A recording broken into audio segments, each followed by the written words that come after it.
And thanks everyone, appreciate your patience. Sure. But what I want to do first is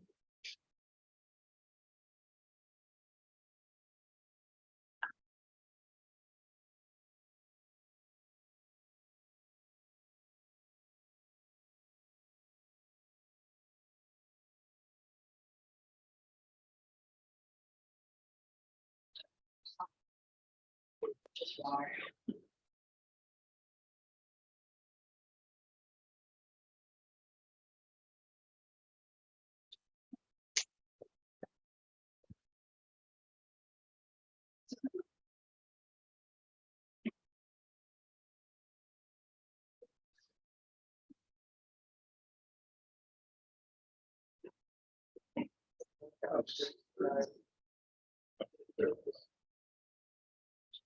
I feel a little bit of navigating around here.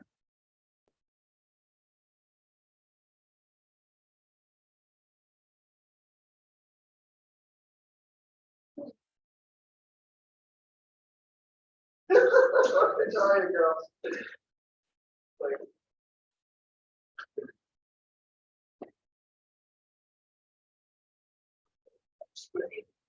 I got it.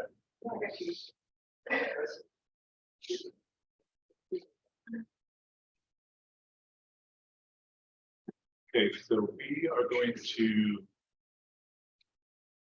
start with this short film that was produced by Nature Conservancy in California, here in Northern California, which is really close to Southern Oregon, and it's dealing with a lot of the same issues we're dealing with here. So we're going to get started with that, and then we're going to get into our program. So this is like a 6-minute film. So enjoy this, and I think the folks online, if you can hear me, you can enjoy it too, and then we'll start the program.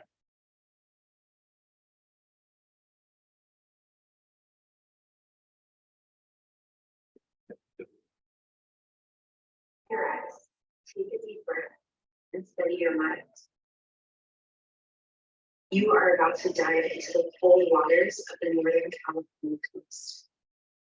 Imagine you're kicking out to sea, watching the soft, sandy beach fade away beneath the sea cliffs and towering redwoods.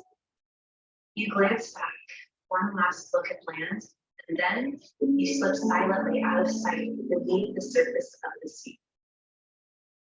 Feel the frigid water touching only your forehead, cheeks, and lips. Ocean holds in around you.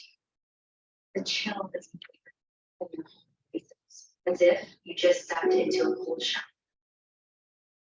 A few more breaths, and your heart beats again.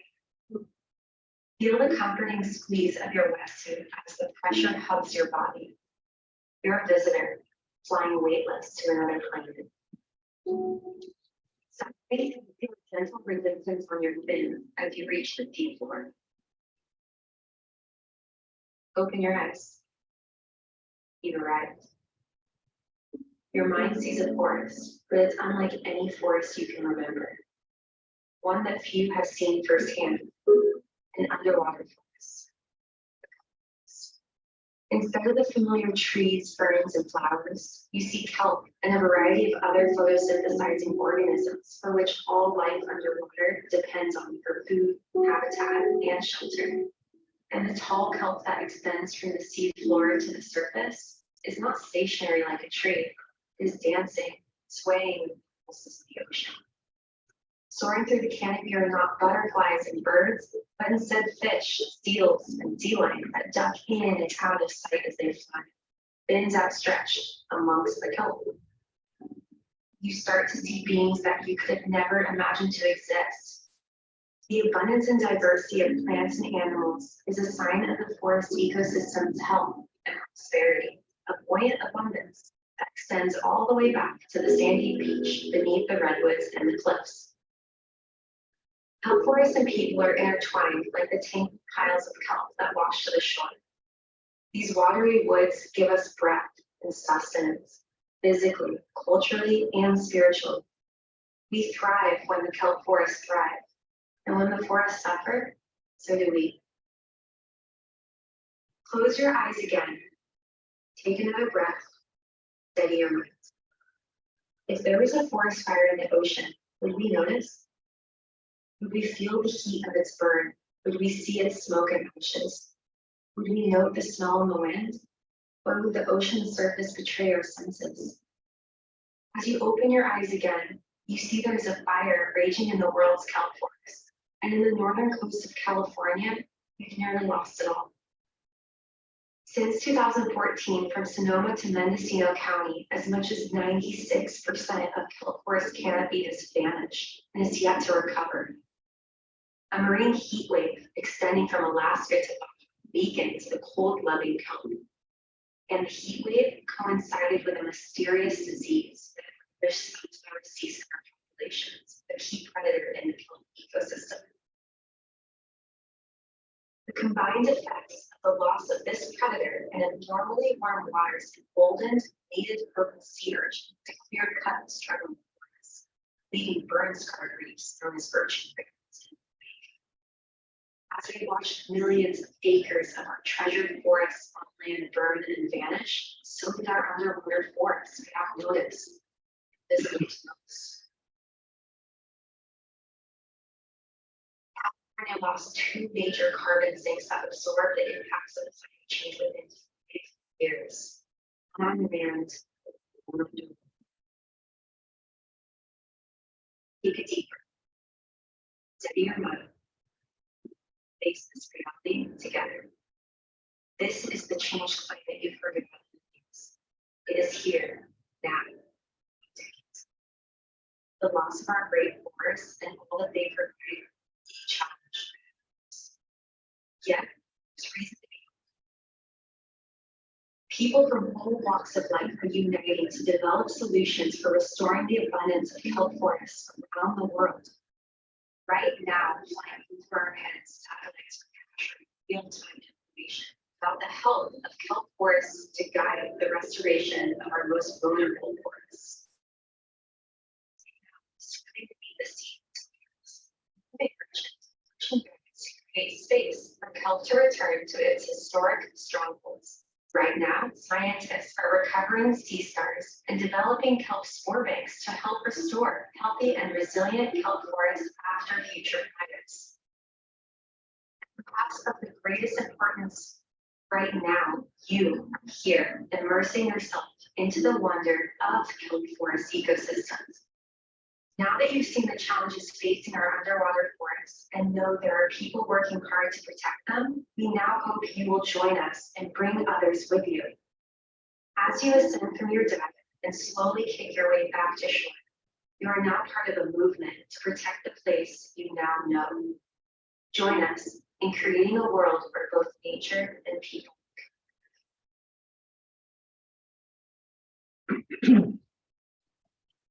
All right. So hopefully that gives you guys a little sense of what you're going to be hearing about. I'm going to stop sharing that screen. And now I'm going to share a different.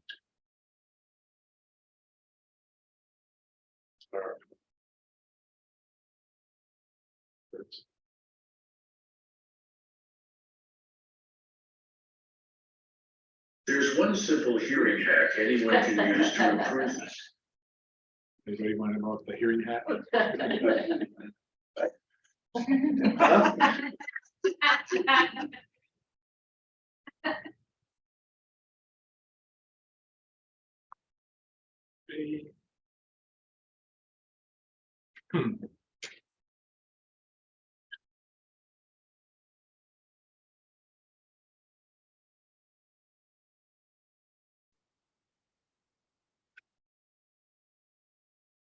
So many screens to share.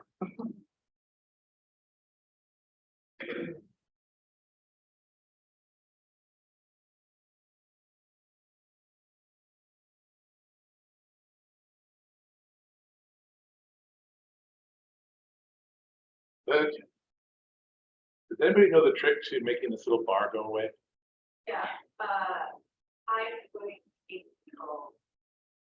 But then can I get them back later? yes. All right, so for now, I'm going to go with this. And Oh, escape. Escape. all right, So we're sharing, we're recording, and now we're going to hide this just to. All right. Welcome, everyone. So have any of you guys seen that film before? No, I had only seen it recently, and some colleagues of ours in Northern California shared it during, or we were going to share it during our kelp panel, and then we weren't able to, but we shared it with each other. And I just thought it did a great job of capturing a lot of the themes you're going to be hearing about, because guess what? The ocean out there doesn't know about the border between California and Oregon. It's the same ocean. So you're going to hear a lot about that. But for now, I'm going to kick us off by welcoming you all. For those who don't know, I'm Tom Calvanese, and I work for Oregon State University, where I manage this field station, which is here for OSU, for U of O, for ODFW, for many organizations, students that come here from all over the place and do good science, and scientists who come here, like some people in this room, one right there, one over there, who are actually out in the ocean today. And they can tell you about that a little bit later. I'm also lead the Oregon Kelp Alliance, which came into being kind of in this room from folks that were out there diving and coming back here and saying that they were seeing changes in the ocean. So that's a little bit about me, and I'll just touch a little bit on what you're going to hear about today. So I'm doing the welcome remarks right now. And there's Elise with some pizzas that you guys are free to get up and enjoy while we're talking. Don't worry about taking breaks or anything. There's bathrooms over there if you need a break for that. And help yourself to some pizza and some drinks while the program's going on. So a few things you're going to hear about. You're going to hear about our kelp forest restoration strategy, which has multiple features, and you're going to hear about that from Dr. Sarah Hamilton, who's here, who's our scientific coordinator for the Oregon Kelp Alliance. And you're going to hear about other aspects of our work regarding a status report and recovery plan that we're creating right now under a NOAA grant. And you're going to hear about that from Sarah Hamilton again, and Elise Coachman, who's right now bringing up pizza, but is actually our program coordinator with the Oregon Kelp Alliance. Then you're going to hear from Dr. Ford Evans and Tate Scarpacci, who's back there helping Elise out, who was an intern here last summer working on a urchin dulse co-culture project that we're doing, cultivating urchins and dulse, which is an edible seaweed, together as part of this overall solution. Then you're going to hear from Dr. Sarah Graven, who's in the house over there in the blue jacket. She's going to be talking about the sunflower sea star. We saw them in the film, those critters that have gone through some population crashes. She's going to tell you all about that. And then I'm going to talk a little bit about the global kelp forest challenge, because we're not doing this in isolation. We're around the world trying to deal with this problem that's happening all over the world. And then you're going to hear from two students that were interns here last summer, Caroline Rice, who's sitting with you in the striped sweater, I guess I'll call it. And Caroline's going to talk to you about the project she did last summer. And there's a poster about that project in the back of the room there. And I'll let her explain it to you regarding the return rate of urchins when we go in and try to remove urchins from urchins. And then you'll hear from Brooke Ashcraft, who's going to beam in from Friday Harbor, I believe. And she did a project last summer also looking at the urchins and kelp and the health of the urchins in a different location at Cape Arago. So you're going to hear from some really cool people talking about some really interesting stuff. In the time we have, you're going to hear a little bit about a lot of things, but we're going to leave time at the end for questions. It's okay to pop in with questions during the talks, but we're going to try to keep moving through the program so that we can cover everything and then leave a good chunk of time at the end. And again, like I said, feel free to help yourself to some, that smells good. And the only other person that I haven't introduced you to, but I'm going to because she's an important part of the team, is Diana Hollingshead, who's in the middle of the house there with the Reef Check shirt on because she is the Reef Check Oregon coordinator. And she is just a total, I'll just say it, badass, who's leading a lot of the survey diving that we're doing on this project and was actually out there with Sarah Graven and Sarah Hamilton earlier today. So maybe they'll talk a little bit about what they saw there. So that's what you're going to be hearing about. But before you do, I just want to orient you to a little bit about like what's the Oregon Kelp Alliance. It seems a little bit self-explanatory, but I think it's a good idea to just take a minute and say, you know what is this thing that we're talking about? I think these are some great photos. I think Dr. Hamilton took that one. That's a photo by Laura Tesler and Brandon Cole, which professional photographers. You're going to see some of their work through the presentations, and I think that helps a lot with helping people see like what it is we're talking about.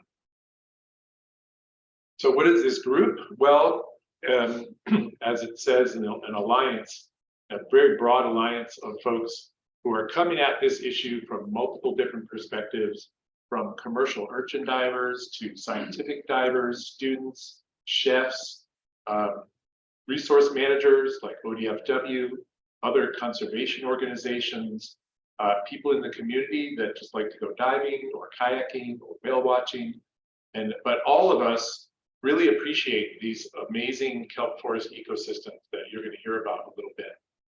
And we also recognize that we're seeing changes here right outside our back door. And so we want to do something about it. And that was what really brought this group together, was people all coming to the same thing, same, amazing ecosystem, and being concerned about it and caring about it and wanting to practice stewardship about it.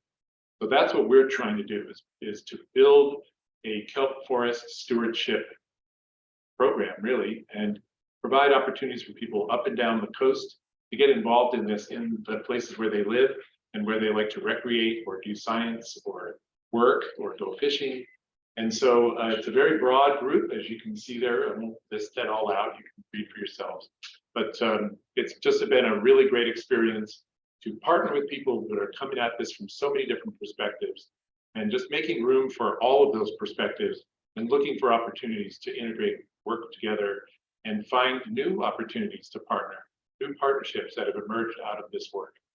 So I'll leave it there, but I also want to just, for a second, just kind of blow you away with the complexity of partnerships and memberships and groups that are all working together on these issues and working with the Oregon Kelp Alliance.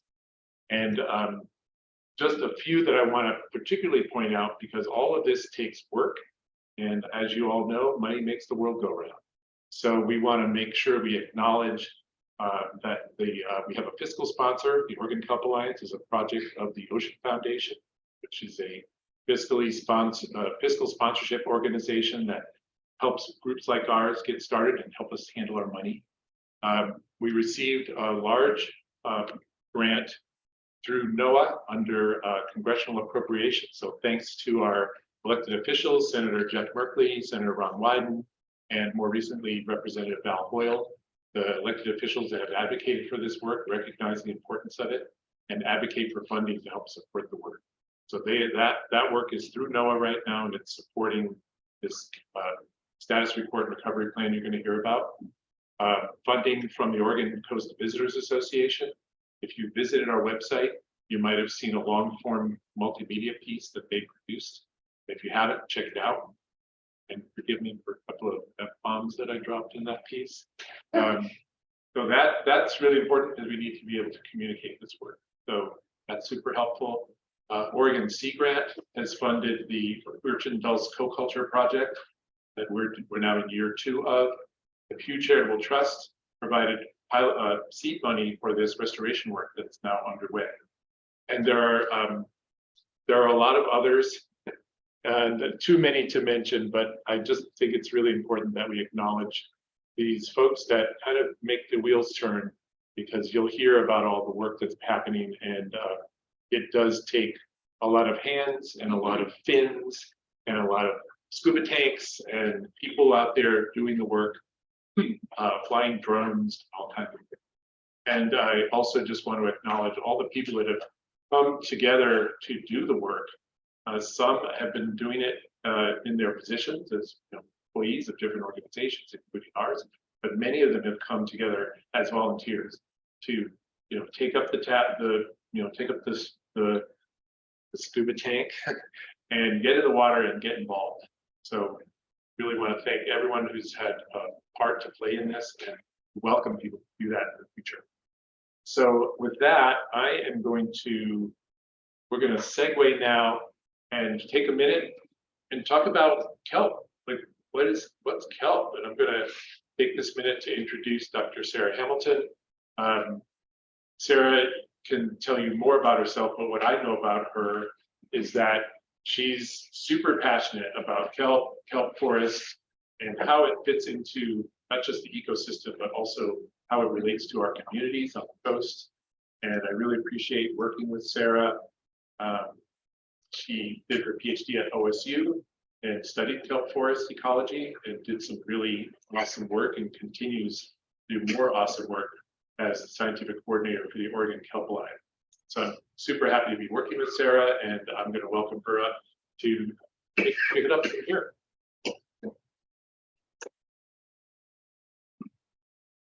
Thanks for that intro, Tom. It's nice to be here. It's so exciting to see so many people in the room. So thank you all for showing up and caring about this topic. I want to start us off by just orienting people to what is a kelp exactly? What does that word mean? So kelps are a kind of seaweed. So seaweeds are the broad umbrella group. And then kelps are a specific order of brown algae that are in the scientific family Laminariales. And so they're very large brown seaweeds. They photosynthesize the way that plants do. They're some of the most prolific photosynthesizers in the world, on par with tropical rainforests.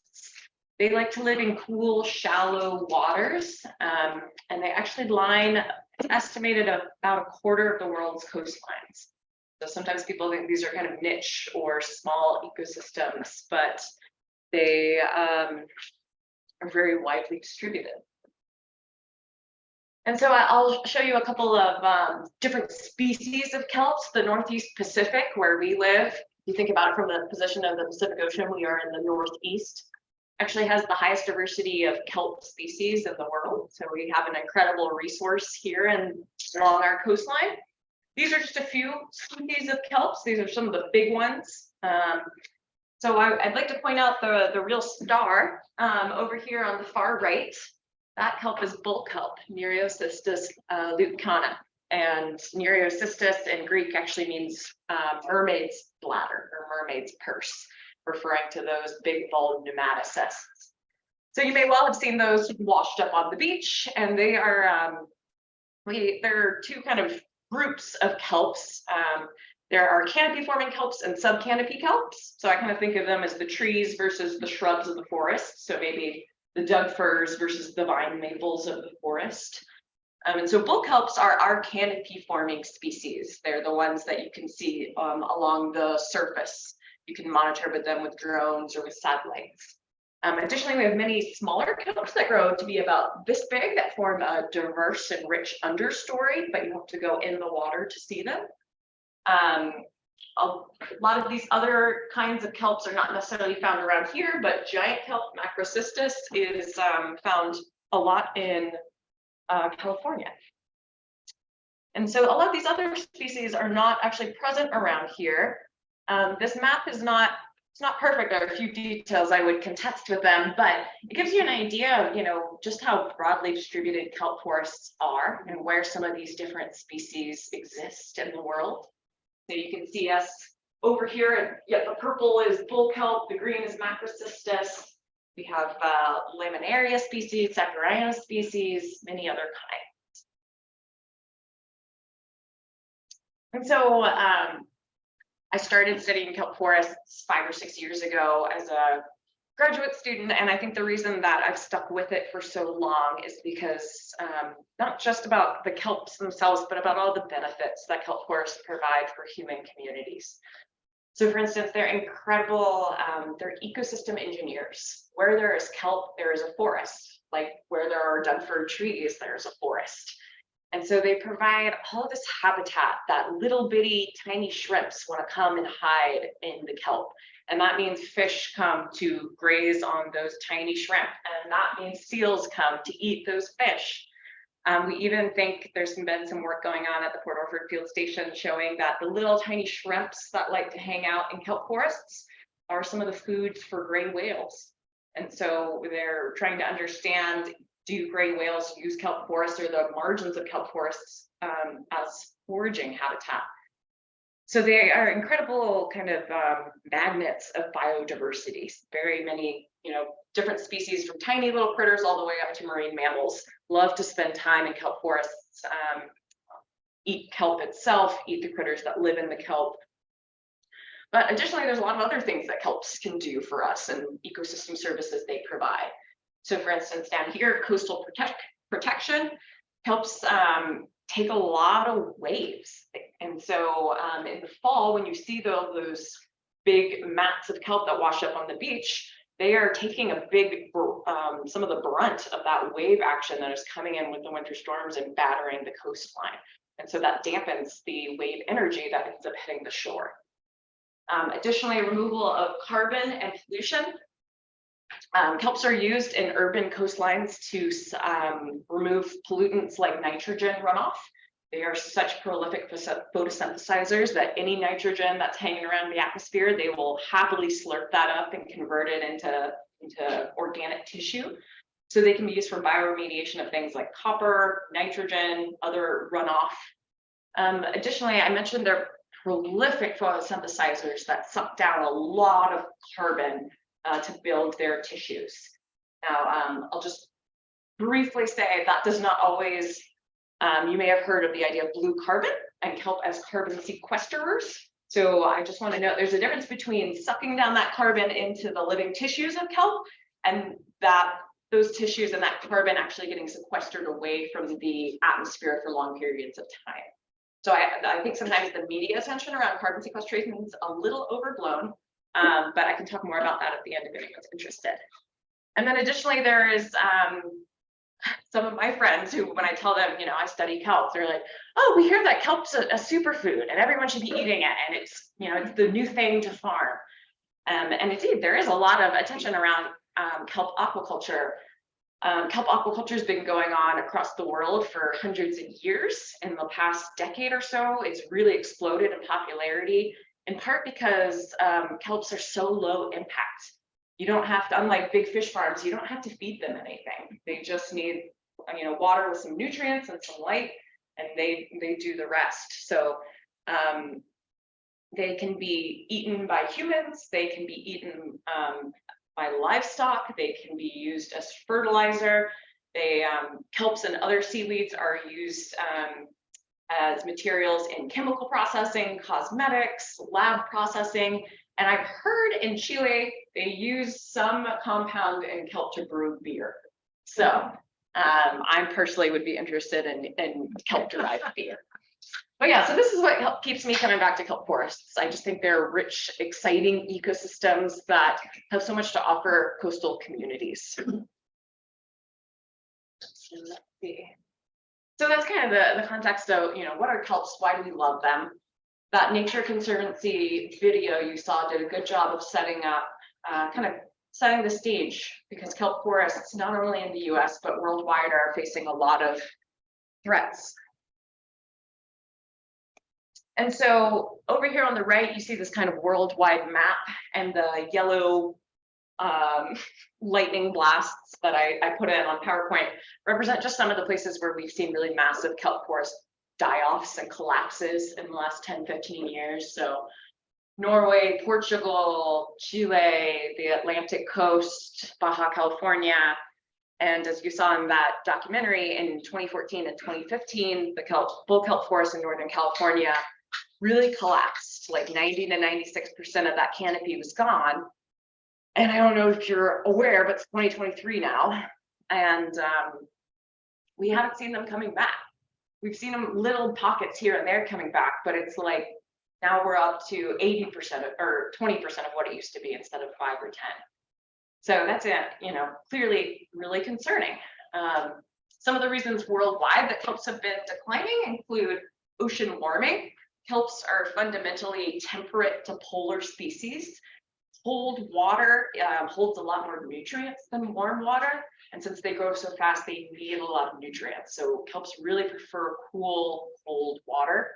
And so ocean warming is a threat to them. Pollution that can cloud the water or directly impact kelps is a threat, particularly along a number of urbanized coastlines. Invasive species, whether those are invasive urchins, invasive kelps, all sorts of different invasive and range shifting animals can negatively impact kelp forests.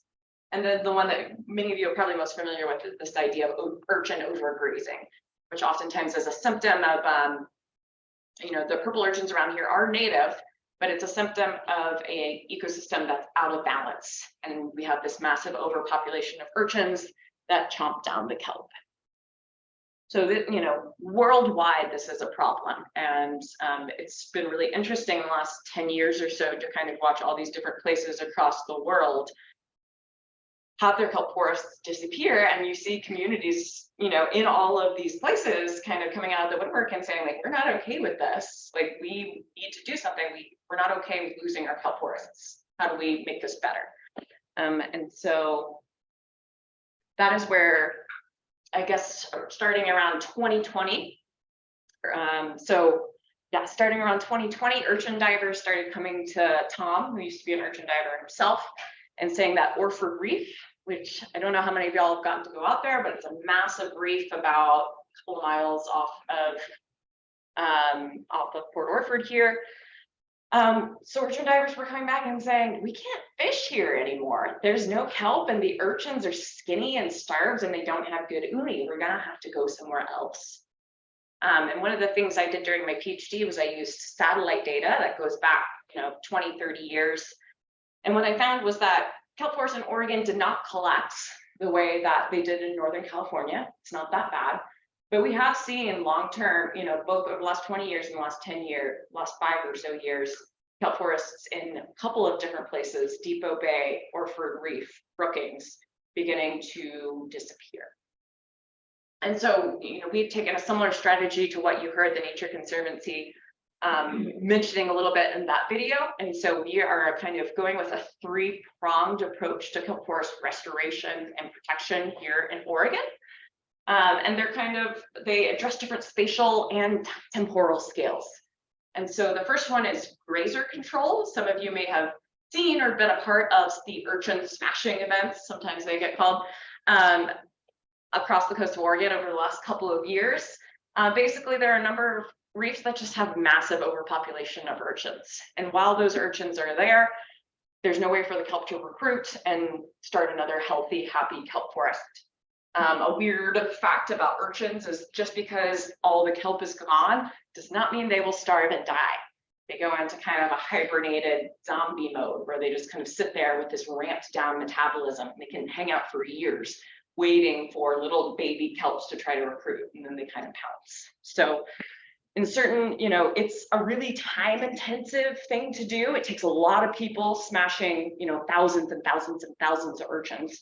So this isn't a large scale thing we could do across the coast of Oregon, but we have started it at Chief Kiowanda Rock in Pacific City, Nelly's Cove here in Port Orford, and then Macklin Cove down in Brookings. And we hope to expand to a couple more sites in the future. The second prong of our strategy is kelp enhancement. That's basically a term for boosting the supply of little baby kelps out there. There are a couple of different ways that you can do that. Generally, as I kind of mentioned, you first want to get the grazers, the urchins, out of there. Otherwise, they will chomp down any little baby kelps trying to recruit. But so once you've gotten, at these calling sites we have, once you've cleared that area of urchins, there are a couple different techniques you can use to get little baby kelps growing there again. One of those are spore bags, which is essentially where you take reproductive tissues of kelps and you put it in a hemp bag or some kind of biodegradable bag, and you put it out there to make sure enough of their spores are getting to that site so that those little tiny baby kelps can recruit. Because in some of these areas, we have so few adult kelps that we're not sure there are enough to reseed the population, essentially. Additionally, another technique is known as green gravel. Basically, in a lab, you culture a bunch of little tiny baby kelps on little pieces of gravel, and then you go and deliver the gravel to the site.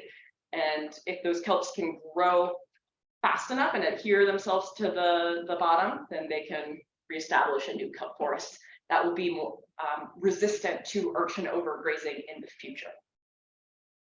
And then the third prong of our strategy are predator restorations.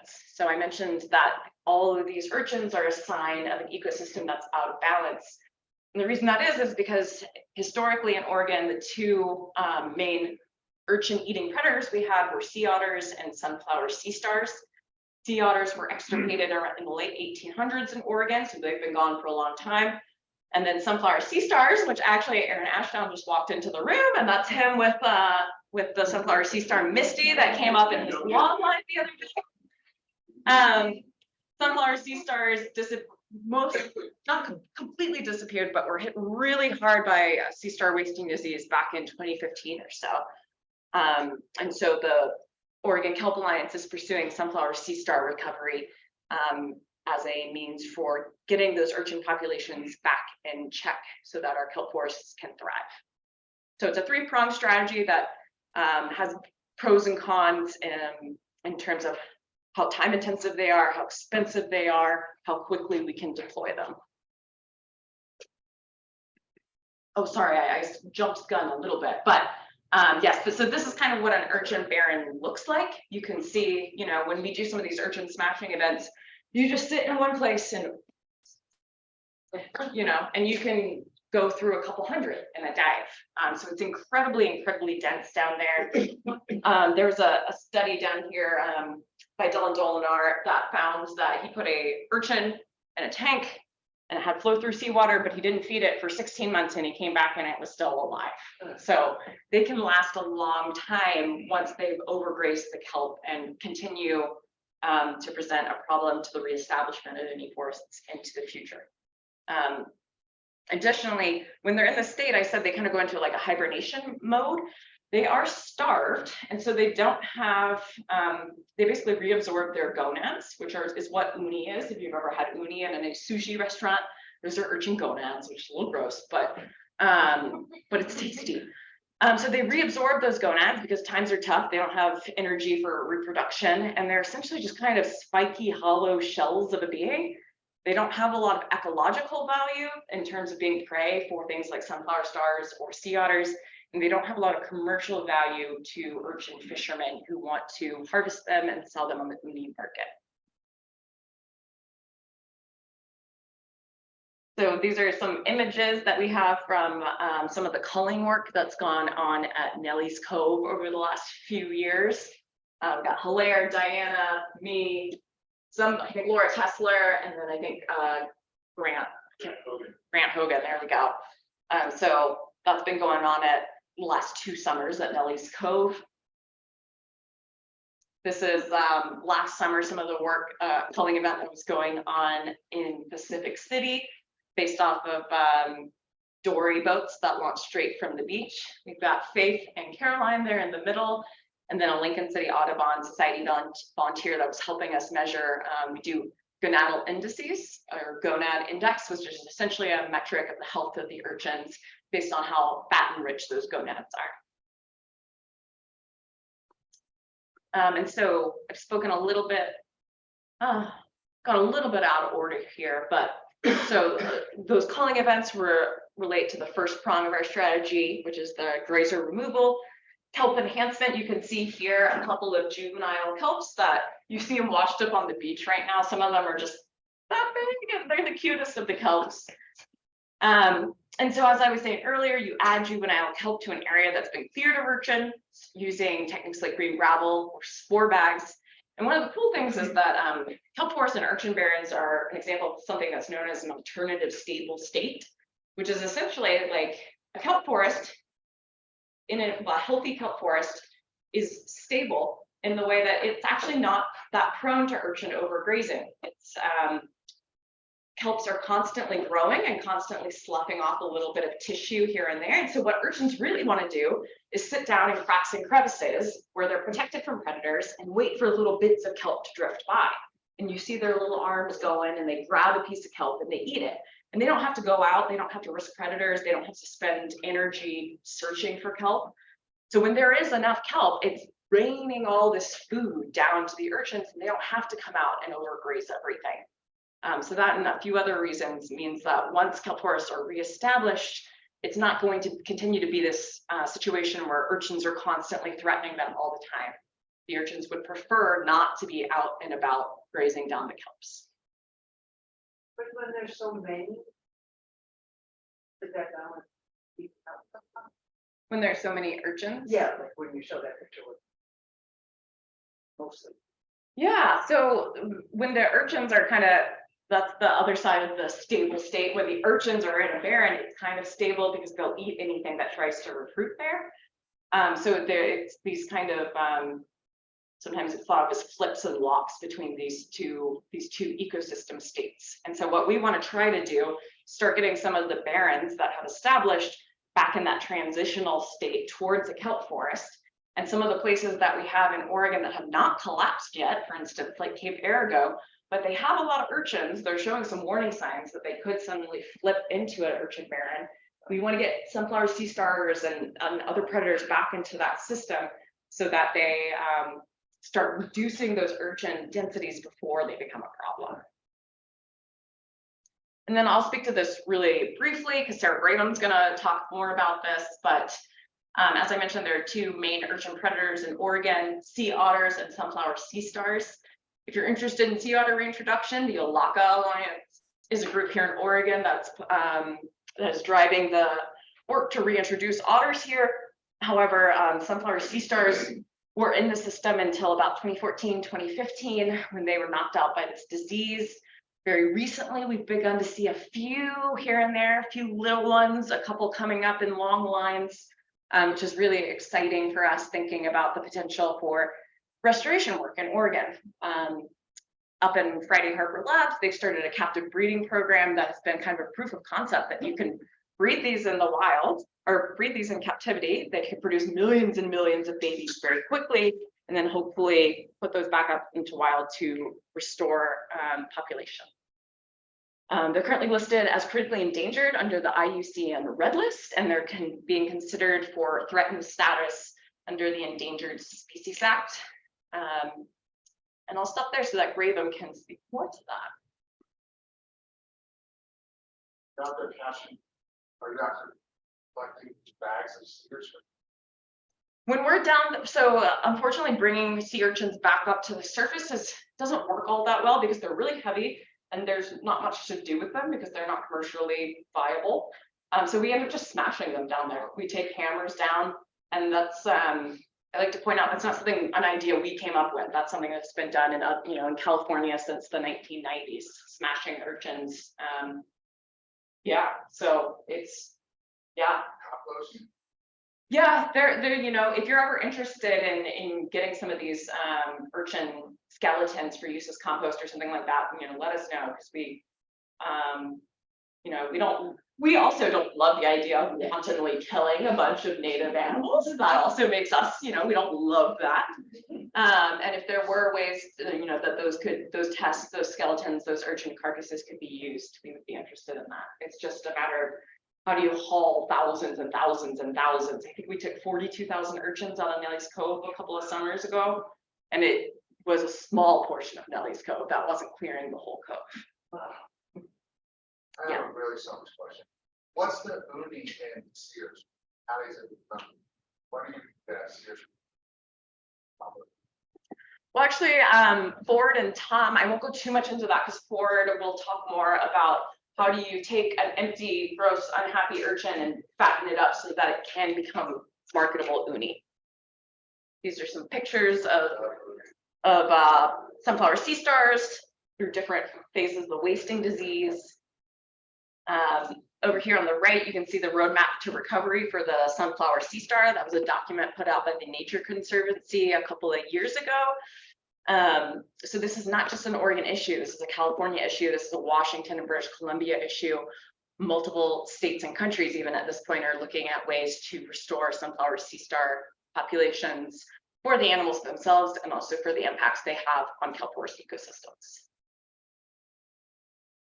So as a member of the public, just really quick, if we talked about quality, going out there with a hammer and smashing it, like as a member of the public, if you say, hey, ground is fine, are you gonna get arrested if you just try to go out there yourself with your own hammer? Yeah, no, that's a really important part of our message. So thank you, Lee, for giving me an opportunity to talk about that. We had to work very hard to get ODF and W to allow us to do this work, to get permits, because there's a law in Oregon that you can't just wantonly kill wildlife, thousands and thousands of individuals.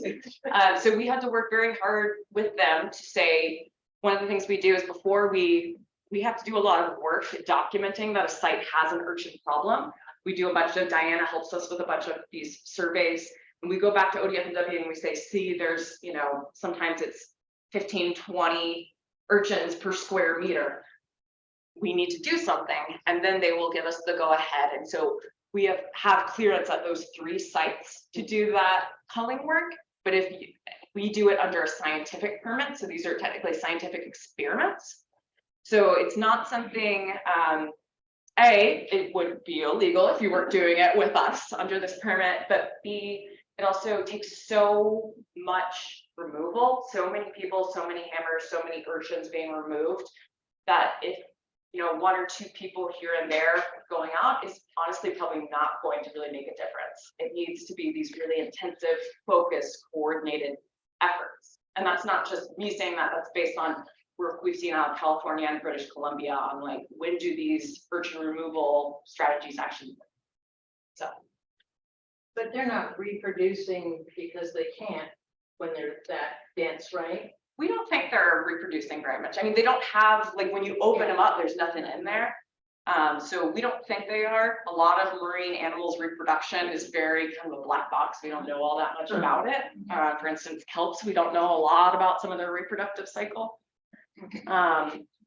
So I've taken up too much time. I'm gonna kind of quickly, oh yeah, active and upcoming projects. I've given you some of the background of what's the problem, what is ORKA's strategy moving forward. And so I'll talk a little bit about the NCCOS status report and recovery plan. So as Tom mentioned earlier, Senator Jeff Merkley worked with ORKA to create a congressionally directed spending bill that appropriated funds to ORKA to create a 2020, or it would be published in 2024 Oregon Kelp Forest status report. And so the way we're going about that this year is in 2 ways. One is Diana and Sarah Graham and others are helping us lead this huge push to get as many divers in the water as possible, taking as much data across the coast, because we know that some forests are doing okay, some are really struggling, and some are actually doing better than ever. So we want to know where are the problem spots, and we want to be able to communicate that and make strategies around, you know, we don't want to spend all our time at Rogue Reef because Rogue Reef's doing fine, doesn't need us. So we've got a bunch of divers out in the water this year. We're also doing expanded drone monitoring work and satellite monitoring work, since it is hard to get divers. Oregon's a tough place to dive. You can't dive all of these reefs.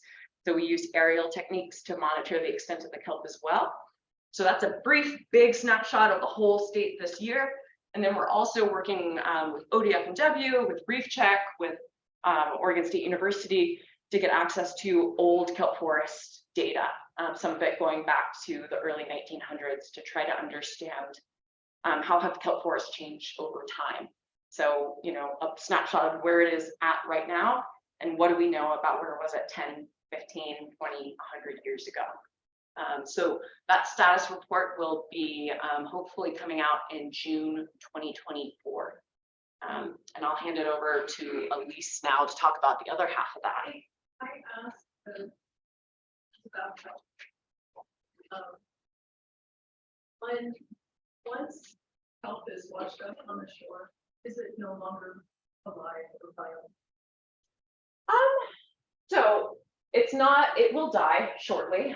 And it's probably not viable in the way, it's probably not still like putting off spores or anything like that. So it's dead for its purposes. However, it does create whole ecosystems of little invertebrates that come and break it down on the beach. It provides nutrients like nitrogen to beaches and dunes, which are nitrogen emitted.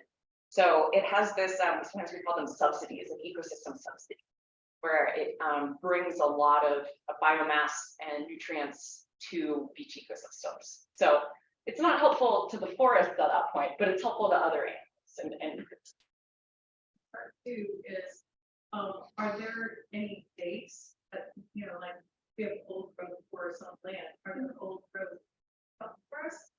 And no, Yeah. their age. That's a great question. I'll answer that in two phases.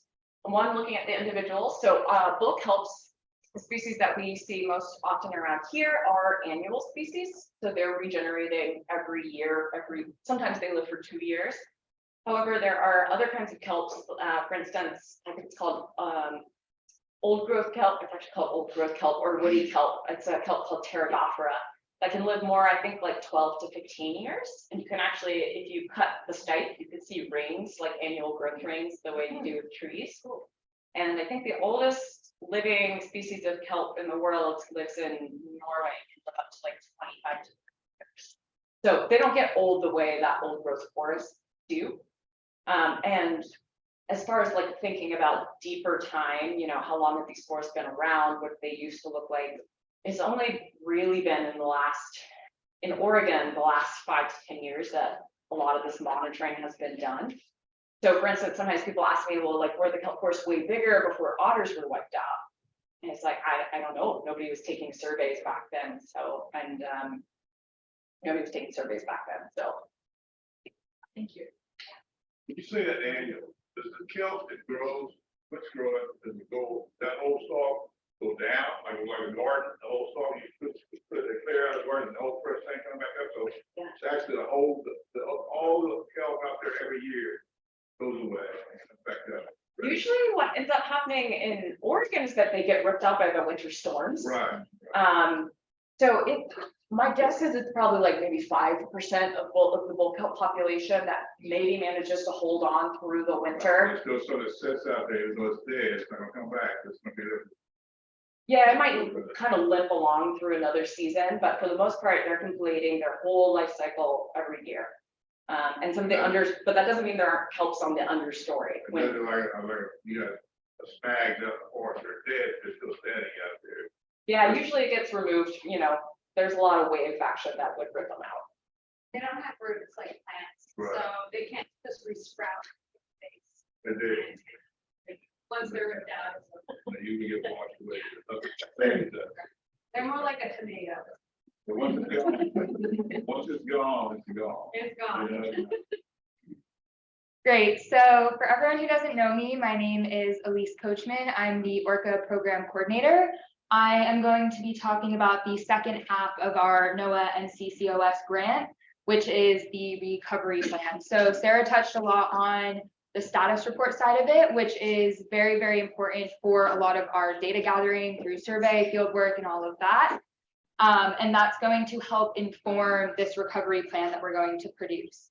And so the goal of the recovery plan is to identify best practices and then develop a framework for protecting and restoring Oregon kelp forests over the next 10 years. And a lot of the work from the status report is going to help inform siting. So restoration site locations, target species, as well as restoration methods. There are a couple different avenues through which we're gonna work on producing this report. So that includes convening expert workshops, as well as holding forums and community events to get feedback from you guys.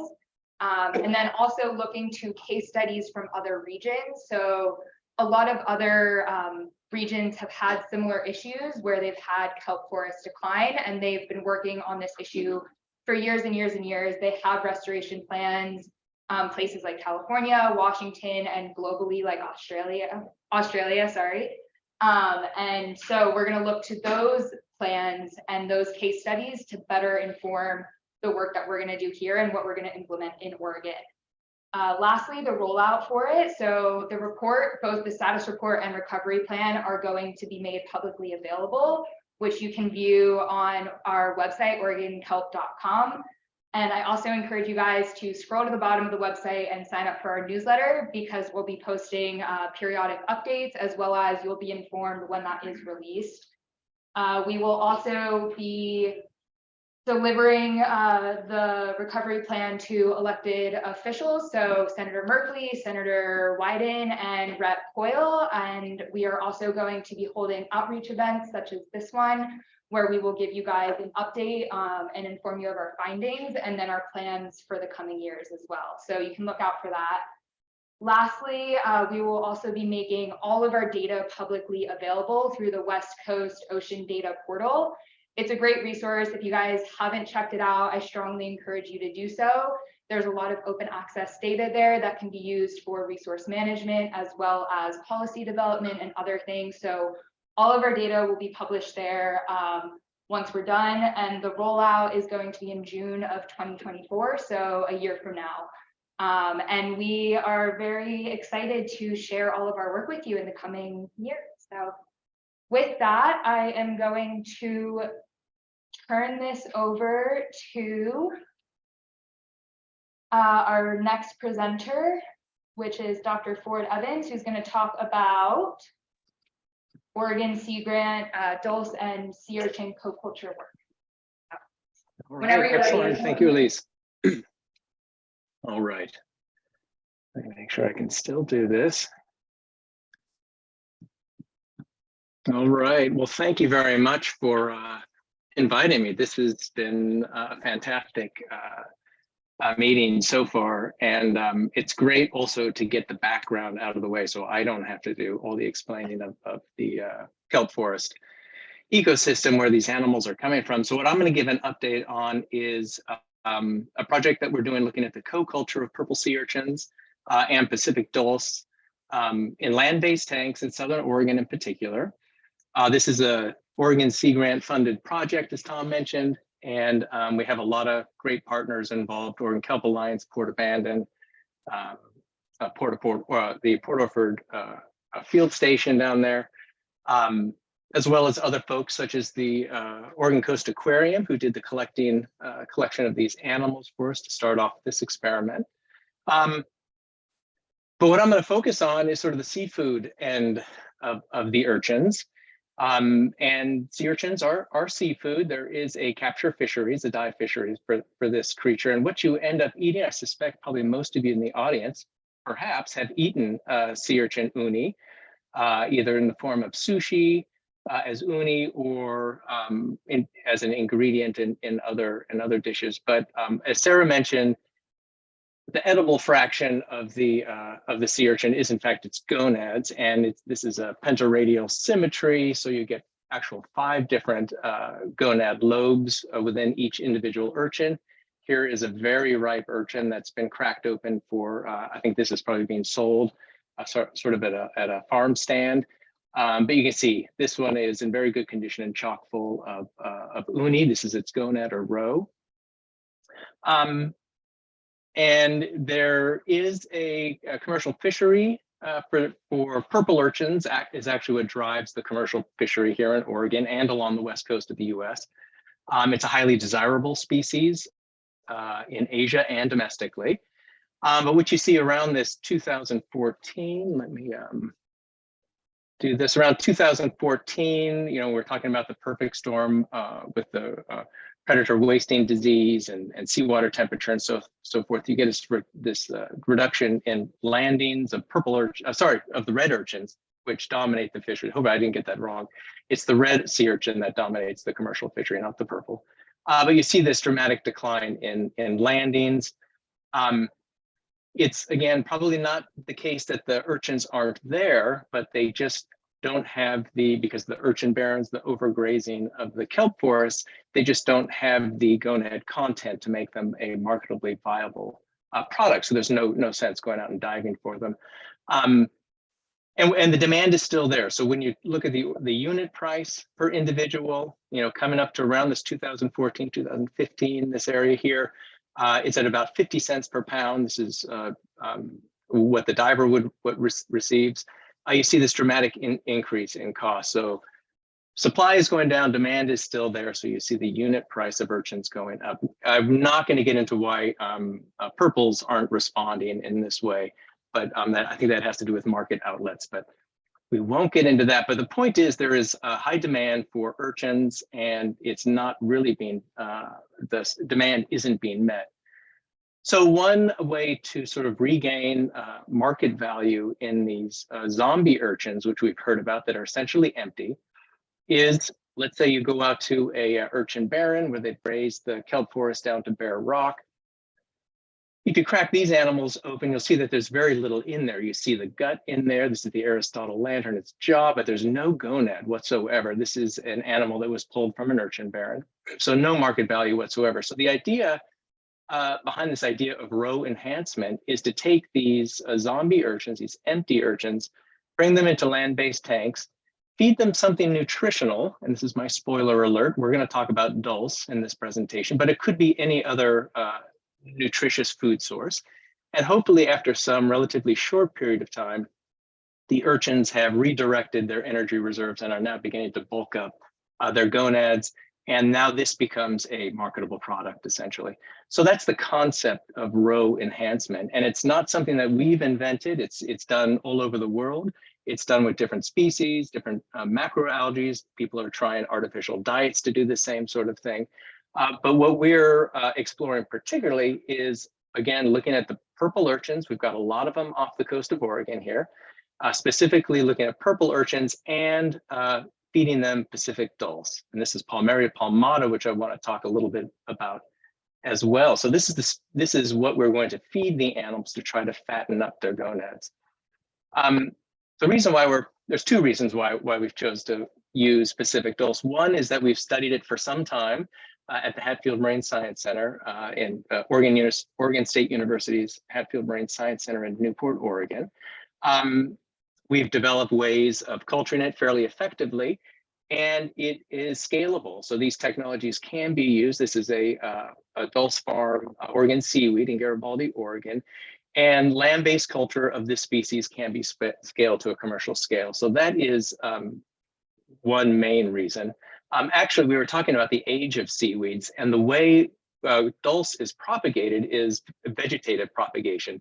So for example, in this picture here, you take a cluster like this, break it in half, and now you have two, what we call sort of rosettes of dulse. Those would then grow, you break them in half and so forth. So vegetative propagation, there's no sexual reproduction going on in this culture method. So I'm not sure what that means, the actual age of the animal, but maybe more of a philosophical question. But it's also highly nutritious. And here just you can see the dry protein, percent of dry weight, 24.8% protein. We found it supports very high growth rate in other high value marine invertebrates such as abalone. It's also sold, in fact, Oregon seaweed focuses primarily on human consumption of dulse. The Atlantic relative of this, Palmaria palmata, has been used for centuries as a human food source in Europe, and on the West Coast here, also dulse and other seaweeds, of course, have been used for millennia by indigenous populations. So this is the species that we are trying to pair up with the purple urchins to try to increase their gonad growth rate. So a few questions that we needed to ask is, will purple sea urchins eat Pacific dulse? Based on their reputation, voracious reputation offshore, we weren't too concerned that they wouldn't eat it. But maybe a more interesting question, a more relevant question is, how much are they going to eat? And what we found is that some work that we've done up at Hatfield Marine Science Center, an intern, Lindsay Batter, did some great work. And she found that 100-gram animal will consume about 4% of its body weight per day. And this is a pretty critical question when you start talking about trying to manage a co-culture farm. You're going to have to balance dulse production with dulse consumption by the urchin. So this is an essential piece of information we needed to find out. The next question, which I think, which Tate is going to address, but this is what I think a lot of people think where the rubber hits the road here. Will Pacific dulse support rapid gonad growth of purple sea urchins? So this is actually, I think, a pretty interesting work that was done down in the port of Bandon at Oregon Seaweeds farm at the port of Bandon. And if Tate is around and dashing to the front of the room, I'll let him take over. There he is. Hi all, my name is Tate Scarpacci. I work here as the operations assistant at the field station. And last fall, I got to work as the research tech on this project. So what we're doing is kind of putting that concept of urchins eating dulse and kind of turning it into something that might be commercially viable in the future. So we sourced urchins from a barren. Thank you to Oregon Coast Aquarium for collecting those for us. And then we put them in land-based tanks in Bandon. And over a course of multiple weeks, we continually fed them dulse. And each week we would collect a certain number of the urchins, bring them back, crack them open, and weigh their gonads and weigh the live urchin. And out of that, we got a gonad index, which is kind of percent of their body weight that is made up of the gonad. And this is kind of a good way for us to gauge how healthy the urchins are doing and how much food they're eating. Or do you have the graph up there? So we found out that they do indeed grow quite a bit after eating dulse. A good kind of measure of body weight or gonad index in the 1 to 2, 3% is urchins coming out of a barren. So a very small percent of their body weight is made up of gonad index. And then as we fed them, we started to hit some significant numbers around 10% on day like 60th, 70.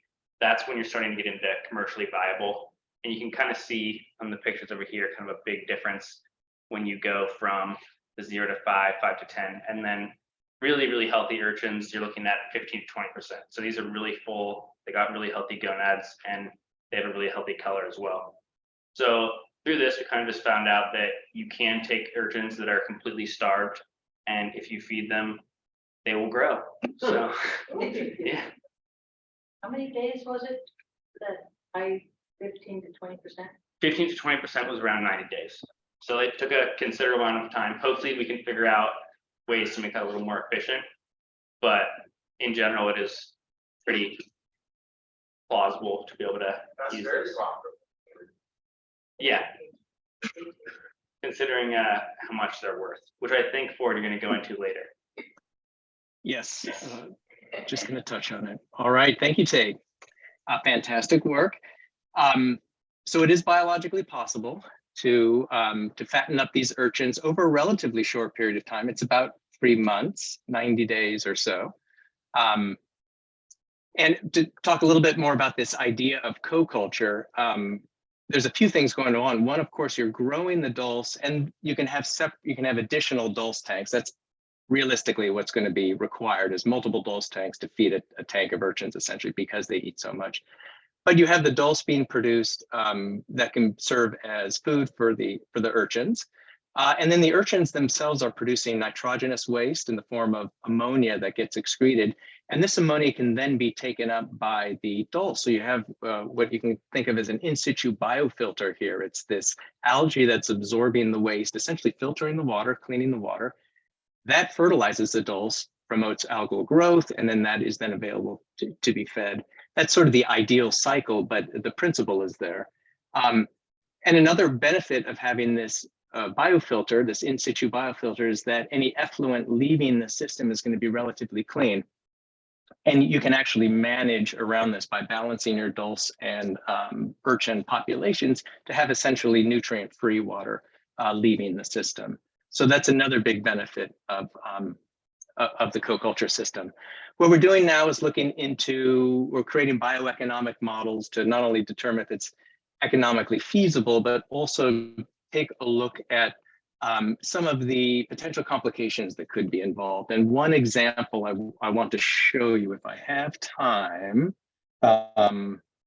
which I may not, but I'll just leave this here for you. In the state of Oregon, or in Newport, this is data from EPA. This is light data, what we're looking at, photosynthetically active radiation, but it's essentially sunlight. Of course, in the summer, you've got fantastic light, very long days, high light intensity, but the opposite occurs in the wintertime. You have very little very little light, and therefore you have very low dulse production.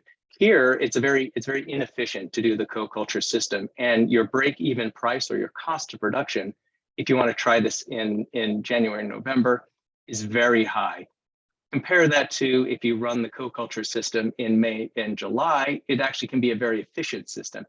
This is because with increased light intensity, you can also increase dulse productivity. You can then fatten up more urchins, and that results in more income compared to your operating costs.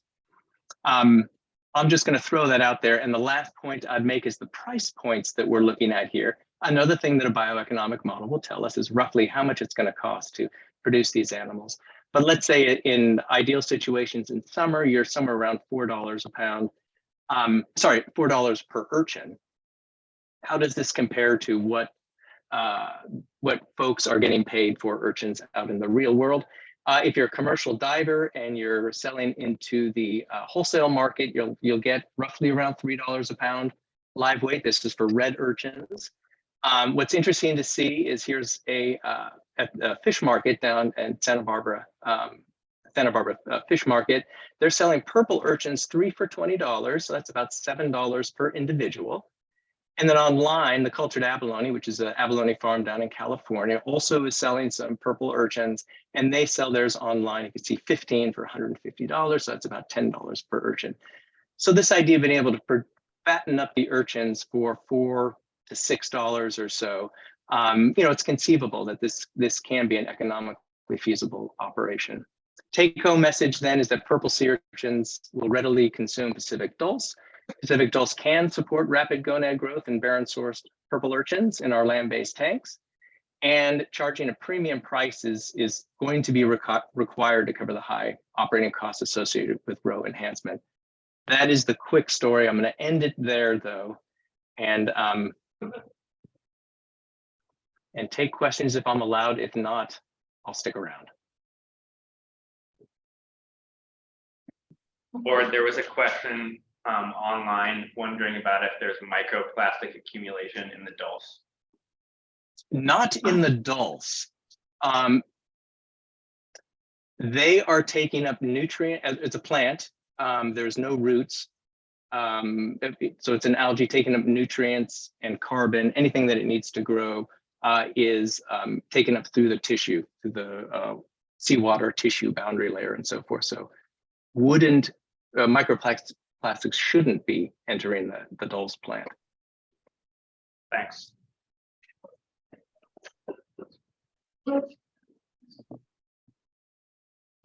Is it possible to use light, artificial light, like you do with chickens? People do. Yeah, that's a good question. I don't want to take too much time, but it is, and you can actually do well. So it depends if you can make money off of that is the question. It's another input and can be expensive, and with the cost of LEDs and everything coming down, I won't tell you what industry is supporting that, but you can do it fairly effectively. But it is a cost, and you'd have to run the numbers on that.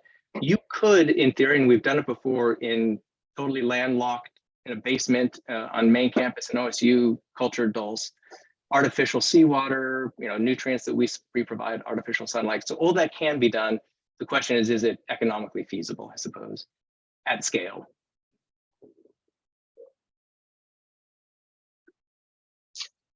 Okay. If you have one more question for Ford while I get this screen share going, you can ask it. I have one. But how does farming sea urchins help that?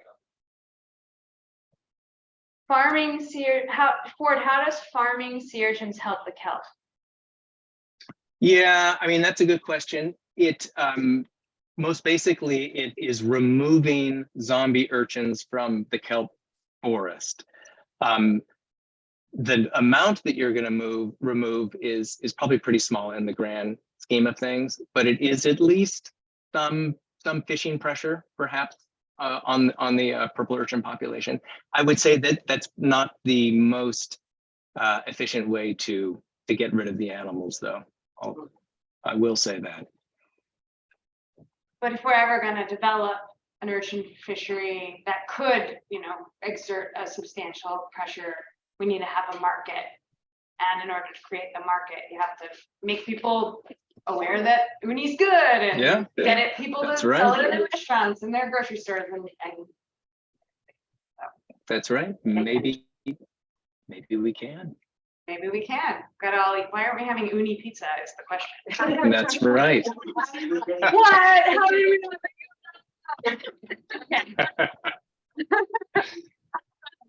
My name is Sarah Gravem. I'm one of the lead scientists of ORKA. And I am at Oregon State University. I'm a research scientist. I was out in the ocean today with Diana and Hamilton. We have to go white Gravem in Hamilton. I'm still wet and very salty. I also have a nudibranch shirt on, so I think I should put that on. All right, so I'm going to talk about sunflower sea stars. This is totally my thing lately. Sarah Hamilton and I, as she mentioned, were the leads of the IUCN red listing of sunflower sea stars. So all those like 90% declines worldwide stuff, that's me and her. And so, and many others. And we got data from many others. So a big collective effort, but we're really realizing like this is a big problem. This is not a problem that's solving itself either. So we had hoped for, after the sea stars took a dive, that they just, pop back up like the ochre sea stars have. And that has not happened. It's still not happening. We are seeing, very modest positive signs. But as far as like recovery, it's really a dire situation, especially here in Oregon, where we've seen like, I think I can count on my hands and toes how many people have reported to us in the last 5 years. And so that's one of them. This is Misty, brought up by this guy who I just met. Hi, Sarah. I'm Sarah. And this is one of the very few we've seen in Oregon in the last couple years. And I do a lot of dabbling in different parts of the sunflower sea star world, but today I'm going to focus on a couple things that we're trying to get done in the near future in Oregon, so we can help this species recover. So the first thing is there is a group up in Friday Harbor who has successfully reared these guys. They have 3-year-olds now that are about this big. They only have 12 of them. However, they have like a couple hundred 2-year-olds that are like this big and a couple thousand 1-year-olds, which are like this big. And they're getting better and better at it every year. And they're at the point now where they're like, okay, we figured this out and we're looking to scale it up. So some of the people at Hatfield and a lot of graduate students are really like starting to think about how do we take their methods and transfer them to other places, get them going in Monterey, get them going here, get them going there. So that's one big important sign. We would love to get those guys here eventually that they've been captively reared. Right now, ODFW will not let us do that in the near future. They'd much rather us find some Oregonian sea stars and get them to reproduce, which I think we might be able to do if we can find enough of them.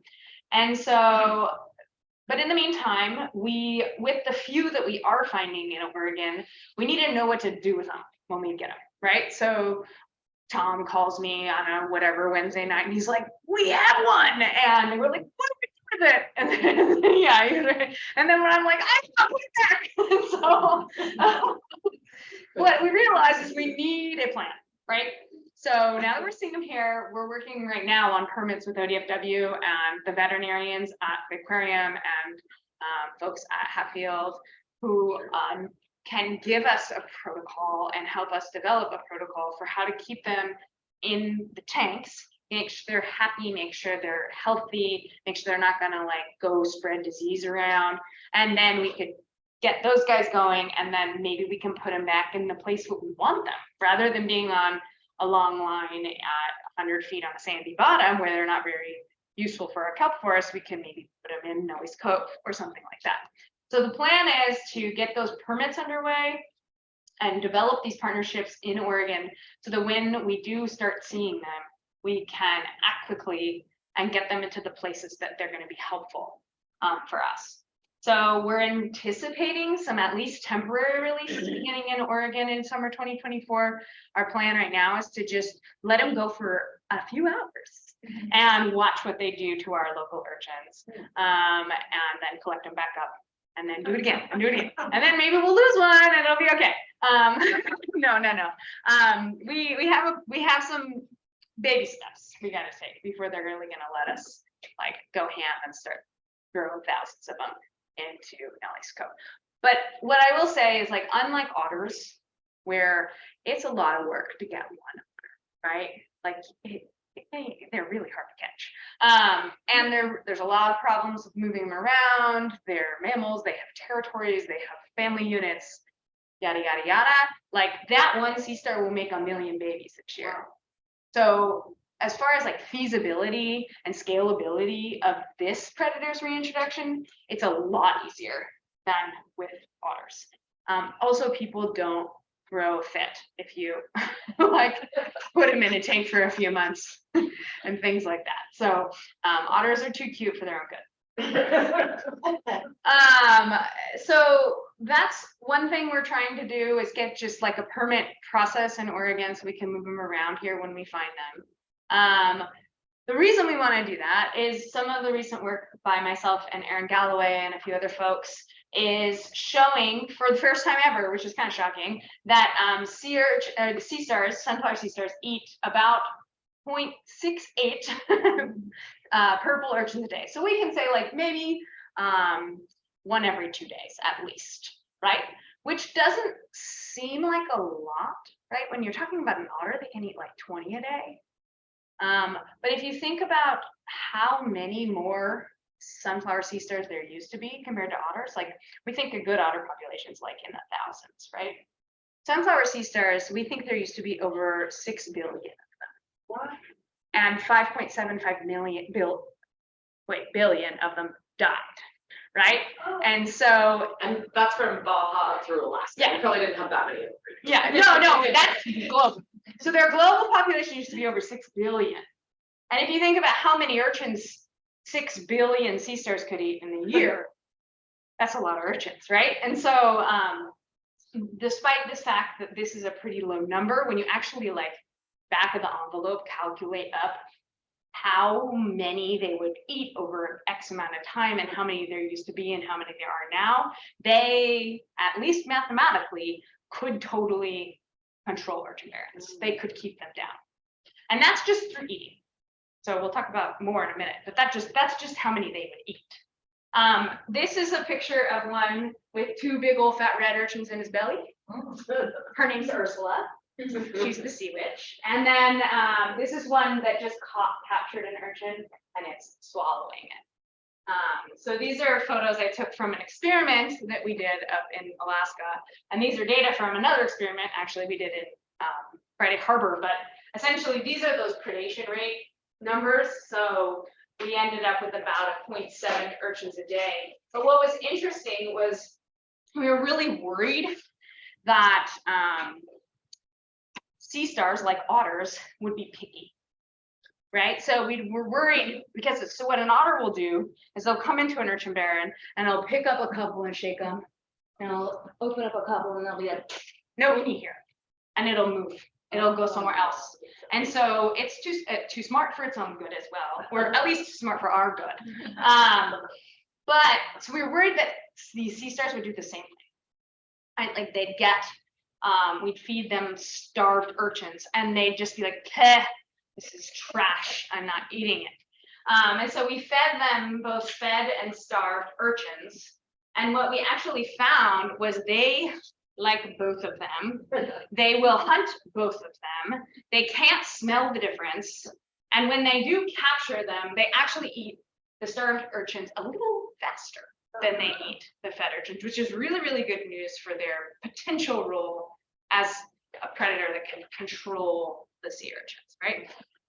So they're not picky, they can't smell the difference, and if anything, they actually eat their barren urchins faster, which is bonus, right? What we think it has to do with is how fast they can actually digest them. So the starved ones just take longer for them or less time for them to eat and digest before they spit it out and go find another. So because there's not a lot of uni in there, it just doesn't, it's like eating like a salad versus a pizza and you're hungry again. And so you want to go get another one. All right, so that's what we think is happening here, which is great news for it as a potential predator that we can reintroduce. And the other thing that I'm really focused on is not only how many urchins they eat, but how many they scare, okay? So if you see pictures of what Pycnopodia used to look like on the seafloor, you'd be like, there's one, there's one, there's one, there's one. They're like carpets of them all over the place. And if you're an urchin, right, and you're getting hunted, like that's really gonna change the way you live your life, right? Like, so imagine if like, we like let the tigers free at the grocery store, like we wouldn't be very good at getting food. So what I want you to think about is not only how many those 6 billion Pycnopodia used to eat, but how many they used to scare. And if you're a scared urchin, you're not grazing down the kelp, you're hiding in a crack and you're waiting for the drift kelp instead.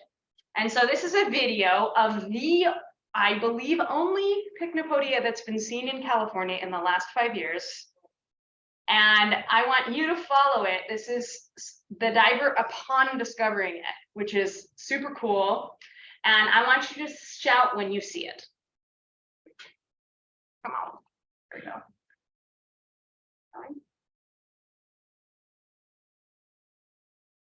Trying to make it up. There it goes.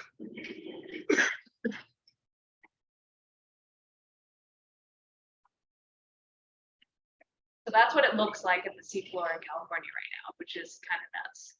Urchins everywhere. There it is. And it's got at least 2 urchins in its belly. And it's trying to get both those. And how big is that in real? I'd say that's only about this big. Oh. Yeah. They can grow to be up to like 3 feet across. They can grow this big, which is wild. I've never seen one that big. I've seen ones like this big, but that's about it. So, okay, so what you saw in that video, what were the urchins doing?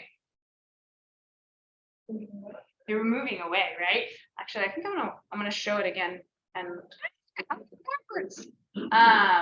And we can talk about what the urchins are doing as we look. Just those. Okay. How old do they have to be? How many years old in order I'm not gonna get to to reproduce? the pycnos. Like when do they? I have the answer to that question. I just figured it out. About 2 to 3 years old. So, but they make more eggs as they get bigger. So it's like an like it logarithmically increases. So this is if we remember where it was. So what you can see is these urchin dens. This is where it's been. Oh. And this is what you can see it's doing. So see that wall of urchins? That's called an urchin stampede.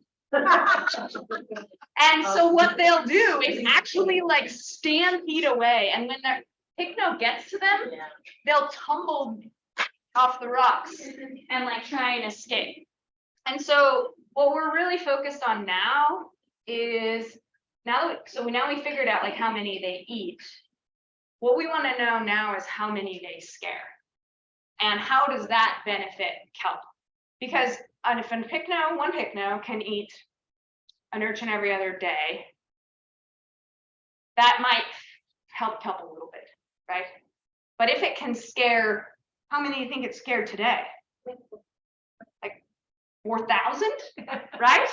Say those 4,000 that it scared today didn't eat today because they're all freaked out. That can have a much bigger benefit than just the one that got eaten, right? So we're really trying to figure out like the balance between the eating and the scaring and how each of those things contributes to kelp. And so I'm leaving for Alaska in 2 weeks, and we're gonna set up giant underwater pens like the size of this room, and we're gonna stock them full of everything and a pycno, and we're gonna let it hunt and we're gonna let it scare, and we're gonna put baby kelp in it, and we're gonna try and figure out how much it benefits the kelp.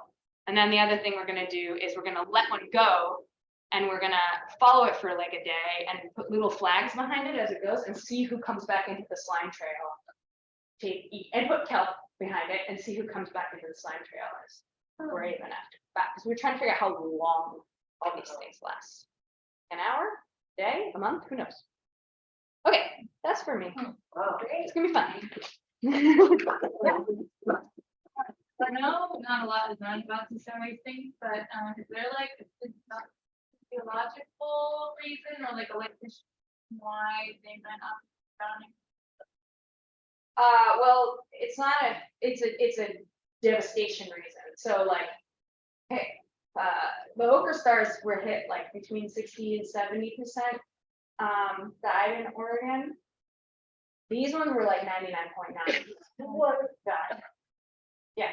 So yeah, like they just don't have any adults left to make release to make the population here anyway. There but not. Yeah. Has there ever been any cause determined specifically for what caused the waste usually? So there's been some back and forth about that. Most folks except for one are, oh yeah, to stand here. All right, thank you, Tom. Most folks are pretty sure, there was a couple people who thought it wasn't a disease for a little while. I'm pretty sure it was a virus. That's what we first thought it was. Then there were some Cornell folks who went off the deep end with that. And then, and now we're back to virus again, but we still haven't ID'd it, and we still don't have a test for it, and we still don't have all that kind of stuff. It's still out there. We know that it's still out there, yeah, but hopefully not as outbreaking as it used to be. You see it wasting in other sea stars. Yeah, like Pysester are still dying in like moderate amounts, not in outbreak amounts. Yeah. Yeah. Talk about scaring their, they're concerned that it would scare them into territory where they'll become a problem or they'll start eating something else, if they won't do like the chain reaction and the. I don't know. Not really. I mean, they're kind of already everywhere. So there isn't anywhere that they would be worse. I don't think I'm that worried about that. They're already everywhere. And we're not talking about miles away, right? We're talking about across this room in a day, maybe more like from me to Tom in a day. Yeah. It's to go very far. There's just don't go very far. Yeah. Okay. Any more questions? Cool. Awesome. Yeah. Thanks so much, Sarah. I love the whole Podius story. What do they call it? The Lions of the Intertidal. So cool. Okay, so I'm going to take a couple of minutes to just bring us back out to the global level, but I really want to encourage you to stick around because we have two students that we want you to hear from and the work that they did here last summer and up at Cape Arago. So just real quickly, just want to share this with you. This is some work that just recently was published where they just tried to take a look at kelp forests around the world and the value of having kelp forests around in the first place. And they looked at a lot of factors. I'm not going to go into all of it. I'm just going to point out to you that that blue stripe along the west coast is the, sorry, which stripe is it? My bad. Orange. The orange stripe, orange, yellow, brownish stripe is the bull kelp that we've been talking about a lot. And you can see the extent of it, and you can see those numbers that they came up with for that entire area. They came up with a rough calculation of the value of having kelp forests in our region of $4.5 billion a year. I think that's pretty impressive. And we can unpack that. There are probably some things we could disagree about in there, but I think that's something to think about. And they broke it down to like per hectare, I believe, or sorry, per square meter. Okay, and that the number they came up with was $142,000 per square meter. So if you think about a big kelp forest like we have at Road Reef that's still intact, or the one at Orford Reef that we have lost a lot of, we're talking about a pretty significant economic effect on our coastline. Okay, so again, lots to unpack there. We could probably have a whole seminar just about that, and we could argue about it all night long. But I just want to give you a little placeholder there. And so on the global level, what we're doing is partnering with groups around the world that are doing similar work, because there's similar problems all over the world. And we're part of a group called the Kelp Forest Alliance, which is a global group that has started to pull everyone together around the world to say, hey, we've got a big problem. What can we learn from each other? How can we work together with our partners in Portugal, in Chile, in Australia, in New Zealand? And we are talking to those people, and we're all kind of exchanging knowledge and saying, oh, well, that worked over there, but we have a different species over here. We have to do it a little bit differently. And it's really exciting to engage with people down in Baja California and out in Portugal and Chile. So we are part of the Kelp Forest Challenge, and we are right now developing our part of the pledge that groups like ours are making around the world. So stay tuned, you're going to hear a lot more about that. But right now, I want you to hear more from one of our students, Caroline Rice. If you can come up, and I think your talk is already in here, right? Yeah, okay. So I want to just quickly introduce Caroline. Caroline was an intern here last summer, and she did some amazing work on urchins. You've been hearing about urchin barons. You've been hearing about Pycnopodia chasing urchins. Well, Caroline and her partners on this project looked at like the urchins like moving around, like how fast are they moving? Like we're doing all these like little races around the bottom of the ocean. Pycnopodia chasing the urchins, and what are the urchins? So I'm going to let Caroline tell you about her project, but I just want to say that it's great to have Caroline back this summer as a Sea Grant scholar with the Oregon Kelp Alliance, along with Tate, who is also going to be a Sea Grant scholar with the Oregon Kelp Alliance. So if you're from around here, you're going to see these two folks around here a lot, and we're still cooking up things about what their project's going to be this year. But last year, this is what Caroline was doing, and then after Caroline, you're going to hear from one other student, Brooke Ashcraft, who did some really interesting work. So I'll let you take it away, Caroline, and everybody give Caroline some love. Okay, hello, I'm Caroline. I'm an undergraduate student at Oregon State right now, studying marine biology. Yeah, last summer I spent some time down here working with Sarah and Tom and getting some help from Hamilton as well, to really look at how these urchins are moving after we do culling events. So in 2021 was when we kicked off the official culling event in Nellie's Cove. It was a huge effort. I wasn't a part of it personally, but I feel like a lot of people in this room were. And that effort was huge. It cleared out 46,000 urchins, covered a pretty good area of Nellie's Cove. But then a whole winter passed by, and the urchins are moving around down there, and they came back. So we really wanted to see, like, to best coordinate these culling efforts and the amount of people and effort that it takes to put them together. We really wanted to see, like, what time scale these urchins are moving back in, so we can best manage those culling events. So that's the question that I personally looked into, was how fast are the urchins going to move back in after you cull them? So what I did was my own little mini culling event in Nellie's Cove. I cleared out a circle of 7-meter radius, so that might be like around the size of this room. And I did it with my dive buddy Faith. And that was a total of 1,000 urchins that we cleared out. And then we went back out on kayaks to the same site. And we had this drop camera set up. So it's just a GoPro attached to a frame that we could lower into the water. And it would capture a picture of the bottom of the water. So that way we could see what the bottom looks like without having to go out on scuba. That's just a lot more work and effort. And this way we could do like weekly monitoring of the area we just culled. So some pictures that I took. This is before our culling event. There's 4 urchins in this frame, and it's a 1/2 meter by 1/2 meter. So that's about 8 urchins per square meter. It's pretty high density. After the culling, hard to see from the camera quality, but we have the smashed urchins here. Kind of fun to see the work you did. And yeah, the fish really like to come in. I think I have a picture of a kelp greenling here. They really like to come in and eat the uni out of the remaining uni, the very small uni, from the urchins we smashed. So it's nice to know that at least there's some benefit to the ecosystem immediately there. And then what I really like to see is about a month after we did the culling, I started to see some algae growing in, which was very exciting to see. And to give you an idea of like how we were actually capturing the pictures within the area we culled. This circle represents the area we culled. We took GPS points of each camera drop that we did so we can actually see where we were capturing pictures of the area.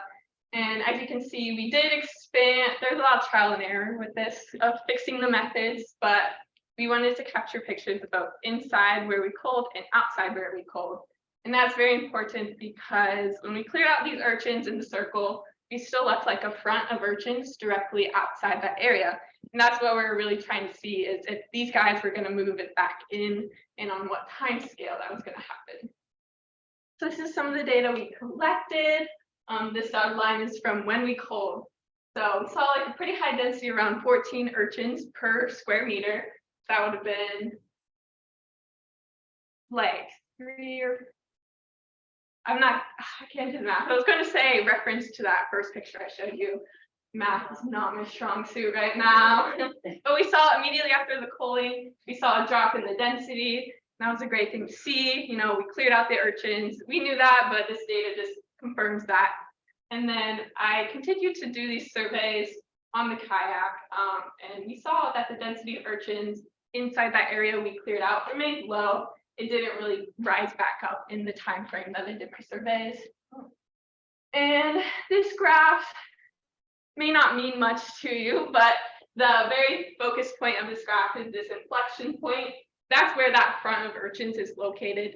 So this says they're located at 7 meters from the center of our culling circle. So that's right at the edge. They didn't really move back in, and that was over a month of data collection.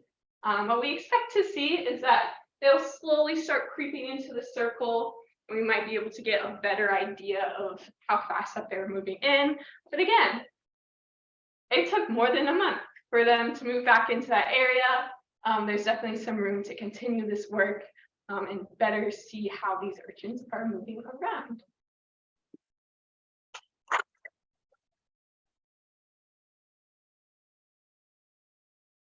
A month is a long time in your life, when it's growing fast, right? Yeah. How forced is it pretty healthy there where you did this? So Nelly's is an urchin barren, so there wasn't much kelp. There's some kelp here and there, but yeah, a lot of these urchins are in that zombie state, which is probably why we didn't see much movement. Is they're just starving. There's not much energy, or they don't want to spend the energy to go to an area where there's not kelp. Caroline, I think you got one back there. Yes.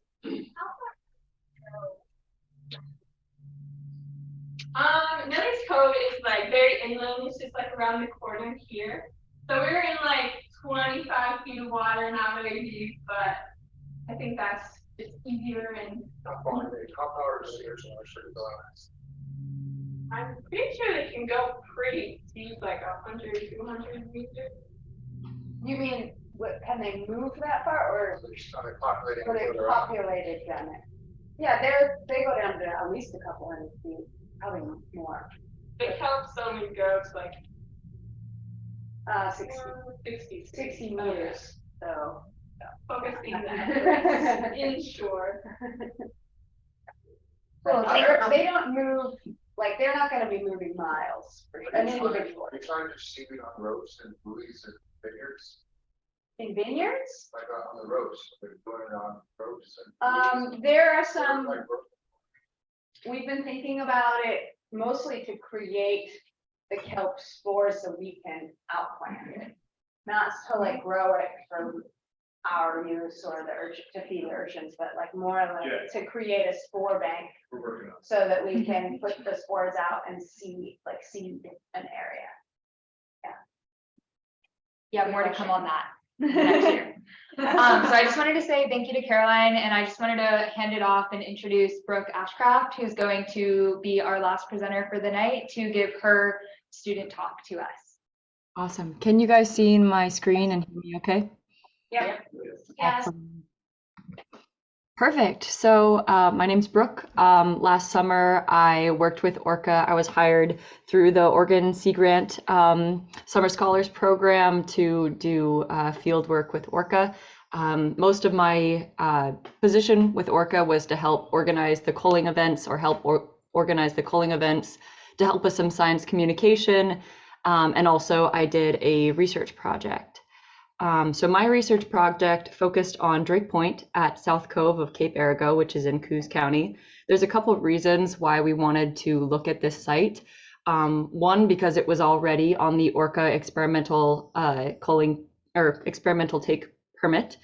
A second was because at this site, unlike most of the other ORKA sites at the time, there was a section of healthy kelp as well as an urchin barren.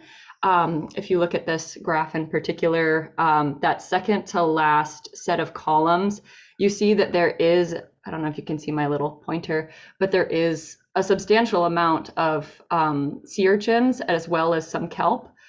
So we know that there are a lot of urchins at this site in particular. We wanted to know, are they healthy? Like, are they eating the kelp? Is it just urchin barren? Are they sick like you've seen before?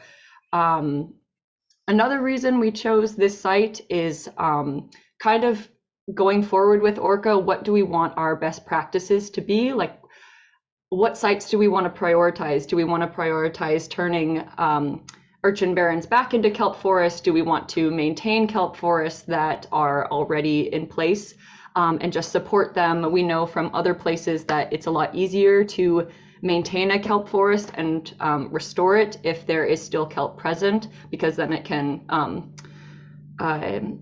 create more kelp essentially. So big question is there a difference in the health of the urchins in the kelp forest and in the urchin barren at Cape Arago? So briefly methods, we did a preliminary dive to figure out where our kelp forest area was and where our urchin barren area was.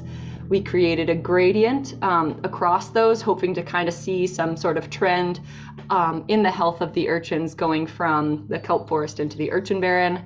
This is a photo of our float that had urchins, 10 urchins from each plot. We took those urchins back to the Port Orford Field Station and we cracked them open and figured out what their GI was. And at this point, you know that that's an important metric and it relates to their gonads. So results that we got, you can see that it wasn't exactly a perfect gradient, but we did see that the more kelp, more abundance of kelp that we saw and that the urchins were around, the healthier the urchins were.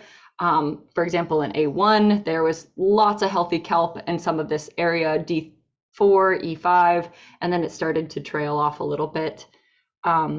These two photos in particular are pretty stark differences to what we saw. A1, we saw, which is our healthy kelp forested area. We saw really healthy uni. This was 16%, which is super, super high for urchins. And then this bottom photo, that like kind of brown strings, those are the uni, which it means this is a very unhealthy urchin.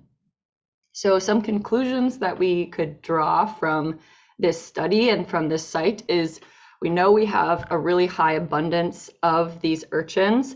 We know that some of them are eating the kelp really well, specifically the ones that are near the kelp, which means they could be potentially commercially viable. They could be potential food for predators or reintroduced predators. And we also know that there is a section of starving urchins, of not commercially viable, of potentially food for specifically the Pycnopodia, but they're essentially the zombie urchins. So we can kind of say that this site is essentially transitioning into an urchin barren. So this site might need a different approach than just the culling efforts, which could be a mix of harvesting, culling, and predator reintroduction. And so if we zoom back and just think about what ORKA's work aims to do, ORKA's work aims to promote healthy kelp forests in Oregon. At the time, it was mostly volunteer-based, which means it has finite resources and time. So essentially what my project was hoping to shed some light on is how should we allocate those resources and that time? Should we transform this urchin barrens back into kelp forest? Should we try conserving the kelp forests that are already in place, like the ones at Cape Arago? This photo is of Jeff Griffin with the Port Abandon holding up a piece of kelp that's ready to spawn. So we know that when there's kelp in the area, it will lead to more kelp being distributed, which can lead to a healthy kelp forest. We can also conclude that this might be a great spot to combine some sort of conservation and commercial venture. We know that at the time, I'm not sure if this is still the metric, but there were only 12 commercial permits for urchin collection. I'm not sure if that's still the case, but this, I guess, big take-home message is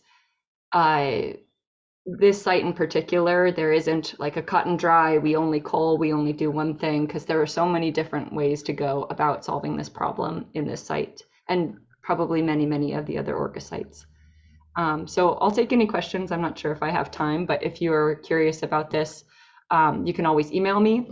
I also want to put it in there too that I'm currently working with the Friday Harbor Labs as well, which was really funny that I am still working on this problem, but just from a different place. And I had the opportunity to help clean the adult Pycnopodia tanks, and I get to hang out with them every weekend, which is, I'm very blessed to be able to do that because they're really special creatures. And yeah, awesome. Yay. I don't know if I should stop sharing my screen or not. Are there any questions? I have a question. Go for it. What's the name of your favorite Pycnopodia at Friday Harbor? Ooh. Okay, I really like Gaucho. Gaucho's one of them. Fanta is another one. And Deep Blue is our like big lady, and she's really cool. They're all like, they've all got such personalities, which is really fun to get to know. And yeah, I just love the name Gaucho because I think it's hilarious. Yeah.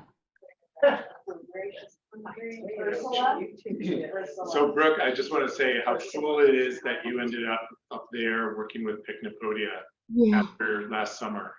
Awesome. So this is I think it's a good segue.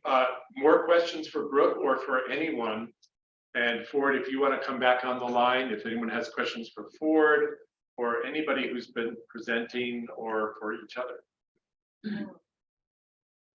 You guys have been good about asking questions throughout. We've also, I want to acknowledge, we went kind of a little over. So thanks for sticking with us through, I think it was a pretty rich presentation. I really appreciate all the presenters, the ones in the room and the ones online. And I'd like to just give everyone a round of applause.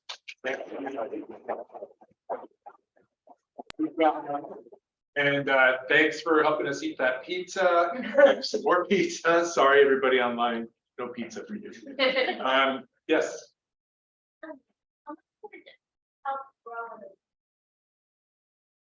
I'm gonna pitch that one to you, Hamilton. Yeah, so under ideal conditions, I mentioned that they can grow up to, I've heard, a foot to 18 inches a day. They probably wouldn't do that every day over a full month. But a lot of times right about now, so like May and June is when you first, and if you walk down on the beach, you'll see the little baby kelps. And when I go out to fly the drones or when I'm looking at satellite data, most of the kelp has hit the surface by August. So, you know, June to August, they essentially go from, you know, yay big to, you know, depending on how deep the water is, anywhere from 15 to 45 feet. So in a month, they could probably, you know, grow 10, 20 feet. They can, you know, grow really quickly. So yeah, great question. Yeah, and you can see it if you go out snorkeling or diving, go to the same spot where you saw a little baby like this, and then a week later, it's like, oh, They're like totally better than zucchini. I'm going to take your question and then ask Elise if we have any questions from the people online. Go ahead. So I've been researching green energy and business with carrageenan and seaweed with ultrasound. This is a 41% more yield. And the lithium sulfur battery is using carrageenan now to make it more than 50 mile range batteries. And there's another graphene nanomaterials that's promise. This is graphene part of these batteries. Become power storage, no precious metals, no metals at all. But if you don't build the islands of cascading seaweed for that, Don't think so. Like maybe we've probably been. you heard a rumor that meetings. he might be doing Arizona. Ocean goes into Arizona. They're doing doing seaweed in Arizona. Oh, wow. Well, just to touch on a question that you sort of asked, like, are there any plans to do some sort of like quote unquote kelp farm? And I also want to just recognize someone that you heard mentioned a few times, but just to call them out. Aaron Ashdown was the local fisherman who just got off the ocean and came here. But that Picnipodia you saw in the pictures that was found by a local fisherman, that was Aaron. And I just want to recognize. Well, and I knew it. What's that? Where is it now? We are back. It's, Do anything else? but I think, so two quick things. One, it's great to work in a community like this where people are connected enough for that kind of thing to happen. For someone on the ocean to know what's going on, what we're trying to do, be supportive of it, and call up and say, hey man, what should I do with this? I think this is important. And it turns out it is important. And the goal is obviously to spread the word, get more eyes out there. We know that like we can't be everywhere out there. And we're working with people like Aaron that are out there a lot and spend a lot of time on the water. And we want to be working in good partnerships with people like Aaron. Back to the other question about the. Yeah, so to answer that question, we are just beginning some pilot work to establish some restorative kelp mariculture. We'll primarily be focused on a pilot project right now, looking at potential opportunities to make use of the kelp, but also tie it directly into this restoration work. So these ideas of spore bags, green gravel, methods we can use to enhance the kelp. Obviously, we need a little kelp babies. So we're going to try to do some work to take advantage of some of the natural recruitment that occurs out there already. Yes, you and then you. Or was there an online person? There are a couple, but we can go ahead. Since I said that, let's. Okay, so keep my we word. have someone that said, thanks everyone, great presentation, we learned a lot. And then the next question we have is, what is coming next for implementing these findings from all this great work? So what's next? Wow. A lot of things. I'm going to do a rapid bullet list of what's next. Okay. What's next is a plan, a restoration plan. What's next is more urchin culling work at multiple sites. What's next is more Picnipodia work that you just heard from Dr. Graven on. What's next is more kelp direct enhancement work that we're developing proposals for right now. So what's next is all three of those things you see there on those big posters. You can't see in the audience, but grazer control, controlling the urchins, kelp enhancement, bringing more kelp in, predator reintroduction, working to bring some of these Picnipodia back into the picture. And then, of course, around all of those, there are other projects. You heard from Caroline, you heard from Brooke, students working on internships, focusing their efforts on certain particular questions. How fast do the urchins move? How fast does the Picnipodia move? How fast does the kelp grow? All of these questions are things we're looking at, and there are more. But those are the things that are coming up next. And then you, and then you. There are three. Are there more questions? There are, but we can go back and forth. So you Yeah, can we go ahead. kind of Yeah. bounce back. Since there's a sea otter camp and then sea star camp, seems like you guys are putting one of your resources between the Sea Star, behind the Sea Star.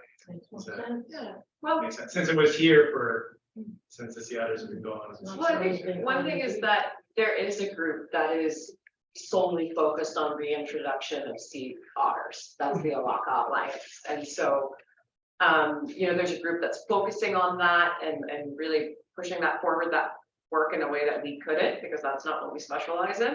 And then additionally, we don't think that we don't think this is like sea otters are like a silver bullet kind of solution. There are other things we can do and should be doing to create kelp forests that are as healthy and vibrant and large as possible so they can continue weathering the continuing challenges of climate change.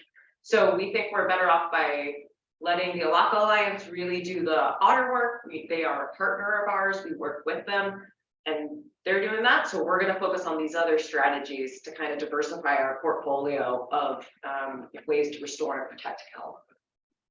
And it's not like we think that sea stars are better than otters necessarily. Like, I think they have their advantages and disadvantages, and both. That's true for both types of predators, right? Like, advantages, we can get them quick. It's not as hard, and we can make more of them. But disadvantages are they only eat one every other day, and aren't as cute, so they don't pull in billions of dollars. We should survey them. They're looking cuter and cuter. Brooke's got her favorites. So. Hypno plushies. Yeah. Something. We just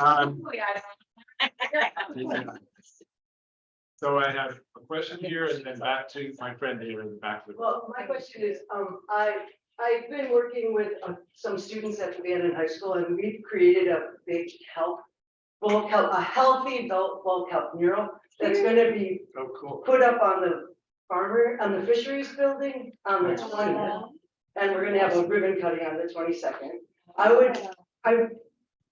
The initial project was going to include like connecting with you guys, but my mom's been dying, so I've been doing that too. But this has been happening, and so it would be awesome to bring this kind of presentation to Bandon and to Shoes Bay, and to just get these things in a library now that people are meeting again, so that we can just keep spreading this. And I'm hoping that my intention was, when Jeff told me about the Barrens, that I was like, well, we gotta do something. So we painted this mural, because that's so I just wanted to say it'll be up soon. If your students are going to UO or OSU and they want to get more involved, like they can be Tate in 2 years or Caroline in 2 years. Okay, fine. He's not. But 20 years. This is a 16-foot by 32-foot mural. Wow. Tiny on the fishery, but it's been really been working on it now. And I like every time I learn anything, I'm going, oh no, I hope we can do it wrong. But let me just say, Jeff helped a lot. We studied a lot of different things and we did the best we could. That's great. And the students and I we all painted it together in some community. Awesome. So it'll be there, hopefully helping out with this. Maybe it needs to be the background of our website. Absolutely. So we will we'll absolutely connect with you guys about that. Okay, great. Back to my friend back there with the boss that's outside. Sorry, Dan. Sorry.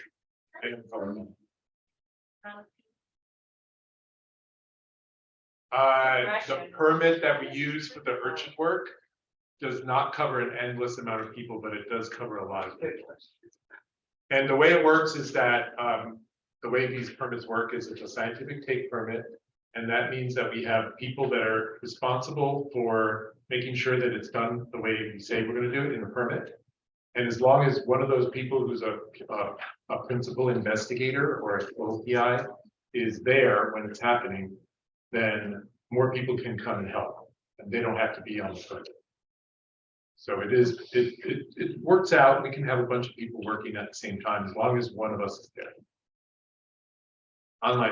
Online question. So we have one, I'm going to skip ahead, but we have one question that says, is there a secondary urchin predator being considered? And I think that was sort of addressed with the sea otter discussion prior. If there's anything anyone else wants to add on that for now, but I have other questions.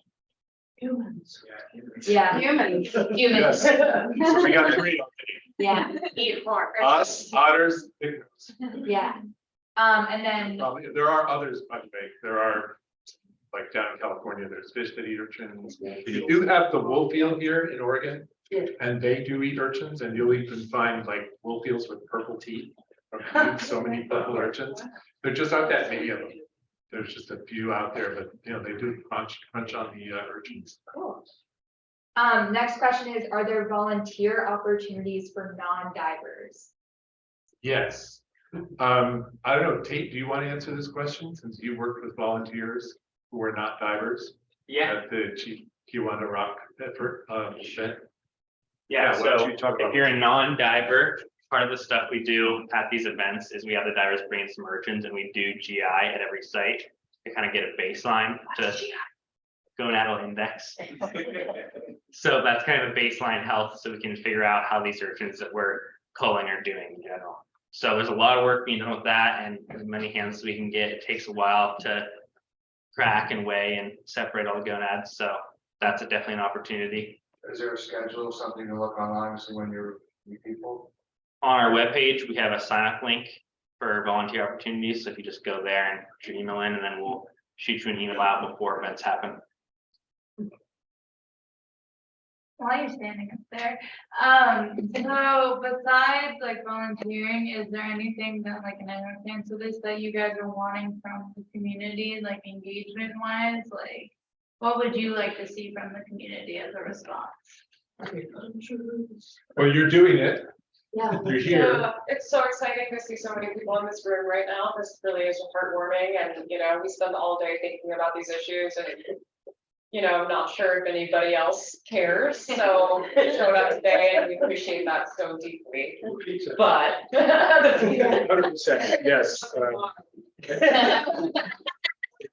And that goes for people that tuned in as well. Thanks for tuning in. And again, I know we took more of your time than we said we would, but it's very encouraging to see people sticking around with more questions. I would guess the one way I would answer that is, tell your friends, you've discovered why kelp forests matter. You showed up to learn more about it. We want you to tell your friends about that. One thing you can also do by visiting our website is we have a page that you can link to from our website called OregonKelpForests.com, forests with an S. And that's just a photo page. It's just photos and videos of kelp forests above, from aerial shots that Sarah Hamilton took to kelp forest defenders at events, to pictures of urchin barrens, pictures of healthy kelp forests. Share those with your friends, show people what most people don't see. You asked about people who aren't divers. And I think there's a lot of people out there who just don't see this. We don't see it. We look out at the ocean, or we see kelp as something that makes a pile on the beach, in the wintertime. But not many people are aware, like, oh, this is a whole ecosystem. Like you saw in the movie at the beginning. Like it's a forest. We use that term for a reason. It's a forest, and it's the rich ecosystem that a forest is, from the bottom all the way to the surface, with all the fish. So many things that it does are really important to our communities. So spread the word. you can take stickers, your water bottle, and people will say, "Yeah, it's not about whales," and you'll say, "No, even better." It's a little bit about. If you do see a Pygmalion, we definitely want to know. So email us. There's also a CSOBC.org database. We'll send you to. There's all sorts of ways to report that. So yeah.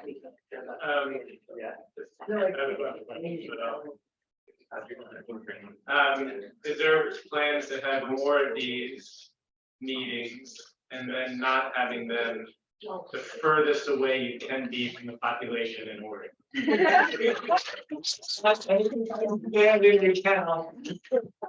Somebody in this room may have driven a very long time ago. Well, and if you were one of those people, thank you for driving. The short answer is yes. In fact, we did a science project. Actually, I did a science project up in Pacific City a few months ago. We did an event in Portland, Tate and I went to.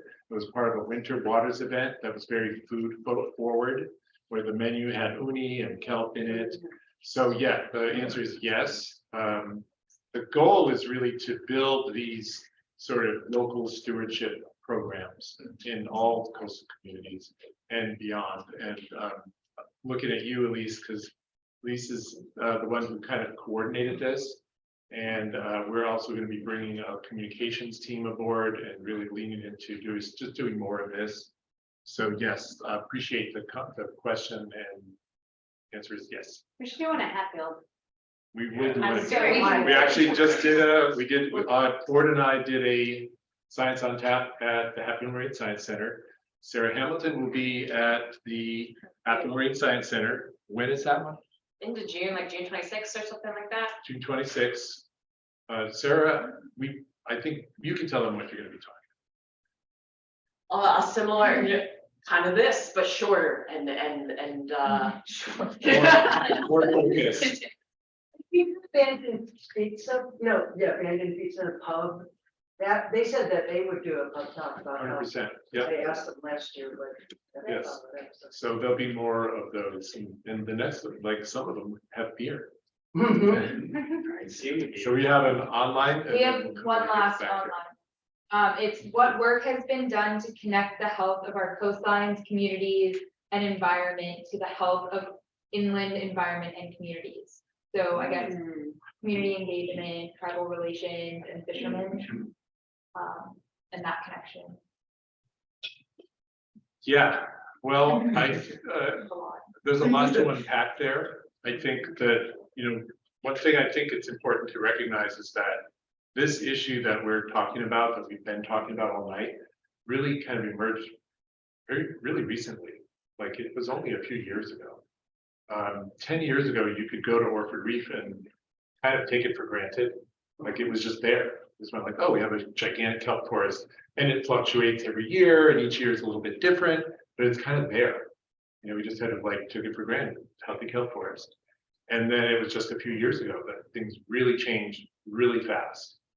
And so honestly, Oregon, and I think on top of that, I think what we're really doing is building a lot of capacity to actually get out there and do this. And Diana could speak to this. She's been training divers with the Reef Check program, including Sarah Hamilton, Sarah Graveham, and others.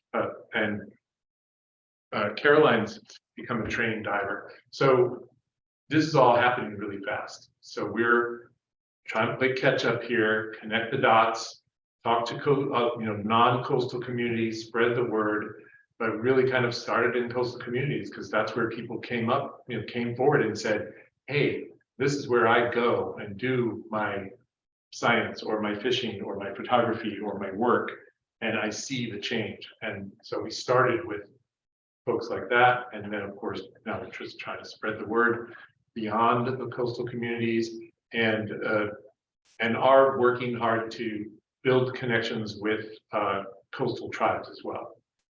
So stay tuned on that. It's a process. We're in it. We're playing catch up here in Oregon, but I think we're making some good progress, and just the responses that we're getting up and down the coast here in Oregon and beyond are very encouraging. I think we're on the right track, and cross your fingers that we get the funding we need to grow it more, because we need more resources. And your options to get resources are conservation priority based, asset chain, the infrastructure for. We'll explore all options. Take money.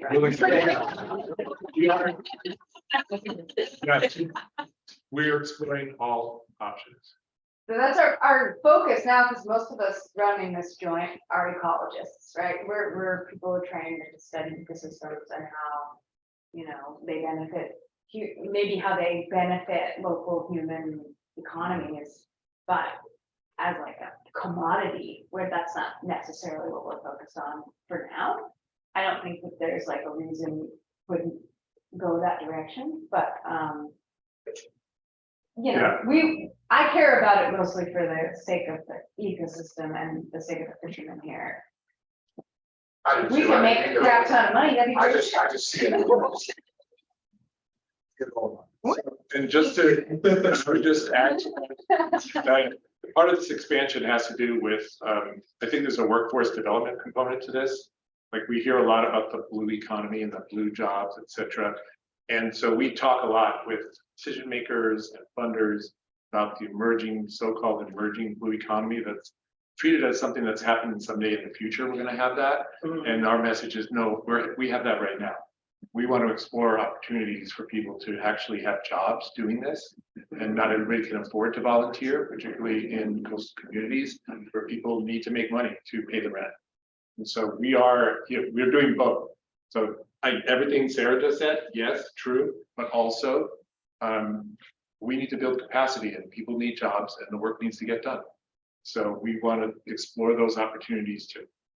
And I think Brad, you had your hand. I did, yeah.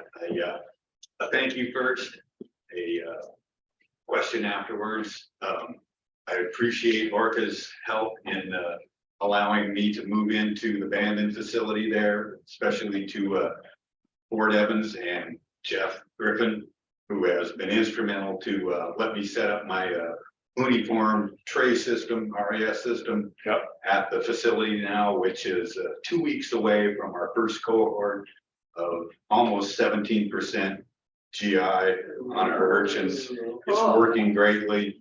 It's using Ford's system of the biofilter for the kelp. We've got 8 tanks built there now. I have 200 tanks that I will build. I just signed a lease up in Newport to expand my facility up there. Where? That will at Riverbend, right where it makes the sharp corner, where Oregon started with the Olympia oyster. That's where I draw my water. I've got 8 acres on the beach right there, fully permitted. I'll be able to hold 60,000 urchins. Should be able to turn the tanks over every 2 to 3 months, which makes a dent on one reef. And once that starts producing, the numbers look like I can hold 100 pounds of urchins per tank, which will produce about $3,000 worth of them. So the feed, the harvest, the labor, if it goes well, I'm going to get rich. So the next step after that pilot program, which is a year, is I have enough space to build 2,000 tanks, which will harvest 1 million pounds a year. And now we can start making a little bit of dent on these purples out there. So I thank you guys so much for your help on that, and I'll keep grinding forward. And I'm looking for 12 divers. I need people that can run ROVs. I'm going to have 3 boats. I need farmers. My number is 360-317-54. Please get in touch with me because I need help in Newport. Right on. Success story right there. I saw Dave had his hand up and I'm going to come back to my friend there from Banda. Yeah. What's the degree of urgency is getting the salt to put in place? How is that the ecosystem around? The urgency? Urgency. You know, some people might think that that's subjective. So I'll just speak for myself. And to me, I think my sense of urgency about it is high.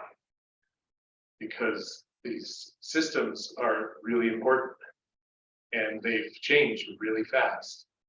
And there are a lot of unknowns. And we didn't even we talked a little bit about, climate change and warming oceans and such. But I mean, that's kind of looming over this whole thing, right?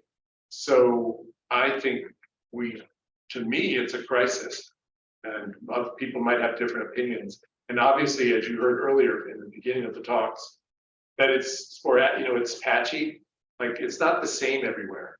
And I think it's really important for us to acknowledge that there are places, like Sarah mentioned earlier, that go to Rogue Reef, it's in pretty good shape. So we want to pay attention to places where things are going well, but use that to inform us about what should we do in places that are not maybe doing so well, or maybe there's some places like Brooke was referencing at Ergo where maybe there's a transition happening right in front of our eyes. We don't know. And that's where all this work we're doing right now to really get out there and do some good survey work, get a really good handle on what is really going on, but at the same time, act. And I like to use the idea of learning while doing. Like we can take action based on what we know right now and learn while we do that about how to do it better and maybe where to focus our resources and That's along the way. important. That's usually very versatile. What I'm getting at is how much is that shifted after the public? Like I post stuff on Facebook all the time. The number of people have no idea this thing's going on. The baby, no idea about the lost kelp. Well, again, you guys are all outreach workers for the Oregon Kelp Alliance. You're deputized. You're your 2 stickers. Right, now raise your hand. Y'all gonna get deputized. You can have 2 stickers. Put it on your shirt and get out here. Spread the word. There's been buzz in the news, like we try and get the word out, try and publicize every time we have a new study or whatever, but, and you know, been on NPR and things like that, but yeah, we think that this needs as much attention as like the wildfires do, you know? Yep. It's never gonna get that much attention because it doesn't affect human houses, but, you know, it's a crisis just like that. Well, it's actually human food chain. It does, it's just a lot more indirect, so a little less sensational, but yeah, So, and it's hard to see. I'm gonna take one more question. Do we have any more online? I don't see any more now. Okay, take one more question from my abandoned buddy back there. What's your name? Jackie? Jack? All right, Jack, give us a good one. Bring us on, bring us home.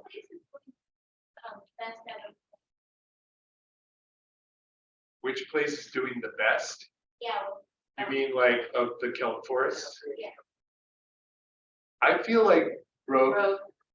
Yeah, Rogue between, when you look at there hasn't been a lot of work done at Rogue Reef, which is out the base of Gold Beach.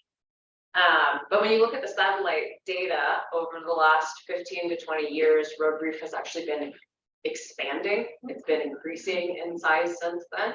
And so, you know, that's one piece of evidence from the satellites, but also another piece of evidence and another, you know, socioeconomic impact is the fact that a lot of the red urchin fishery has moved down to Rogue. And they're going where the urchins are good, and the urchins are good because the kelp is healthy. So I think between those 2 bits of evidence, Rogue has actually been highlighted in bigger papers that are published by people outside of Oregon saying this is kind of a hope spot. Why is this area doing so well? So You think it's because it's being husbanded? They're harvesting the urchins, keeping them from eating everything?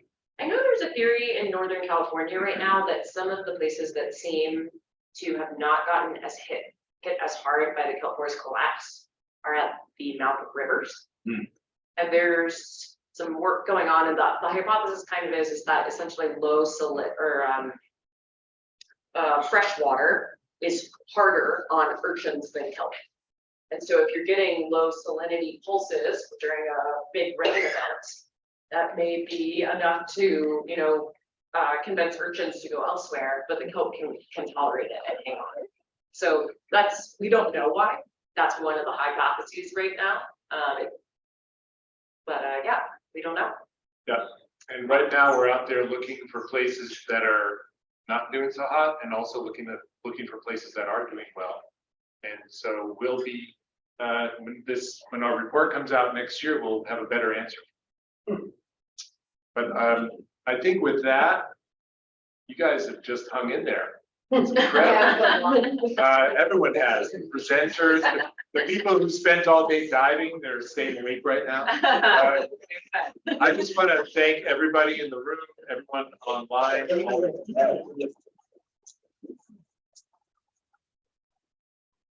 And again, you know, share the news with your friends and send them to our next event.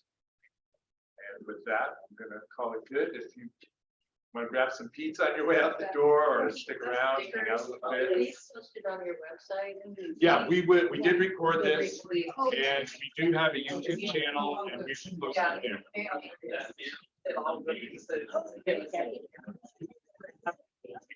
And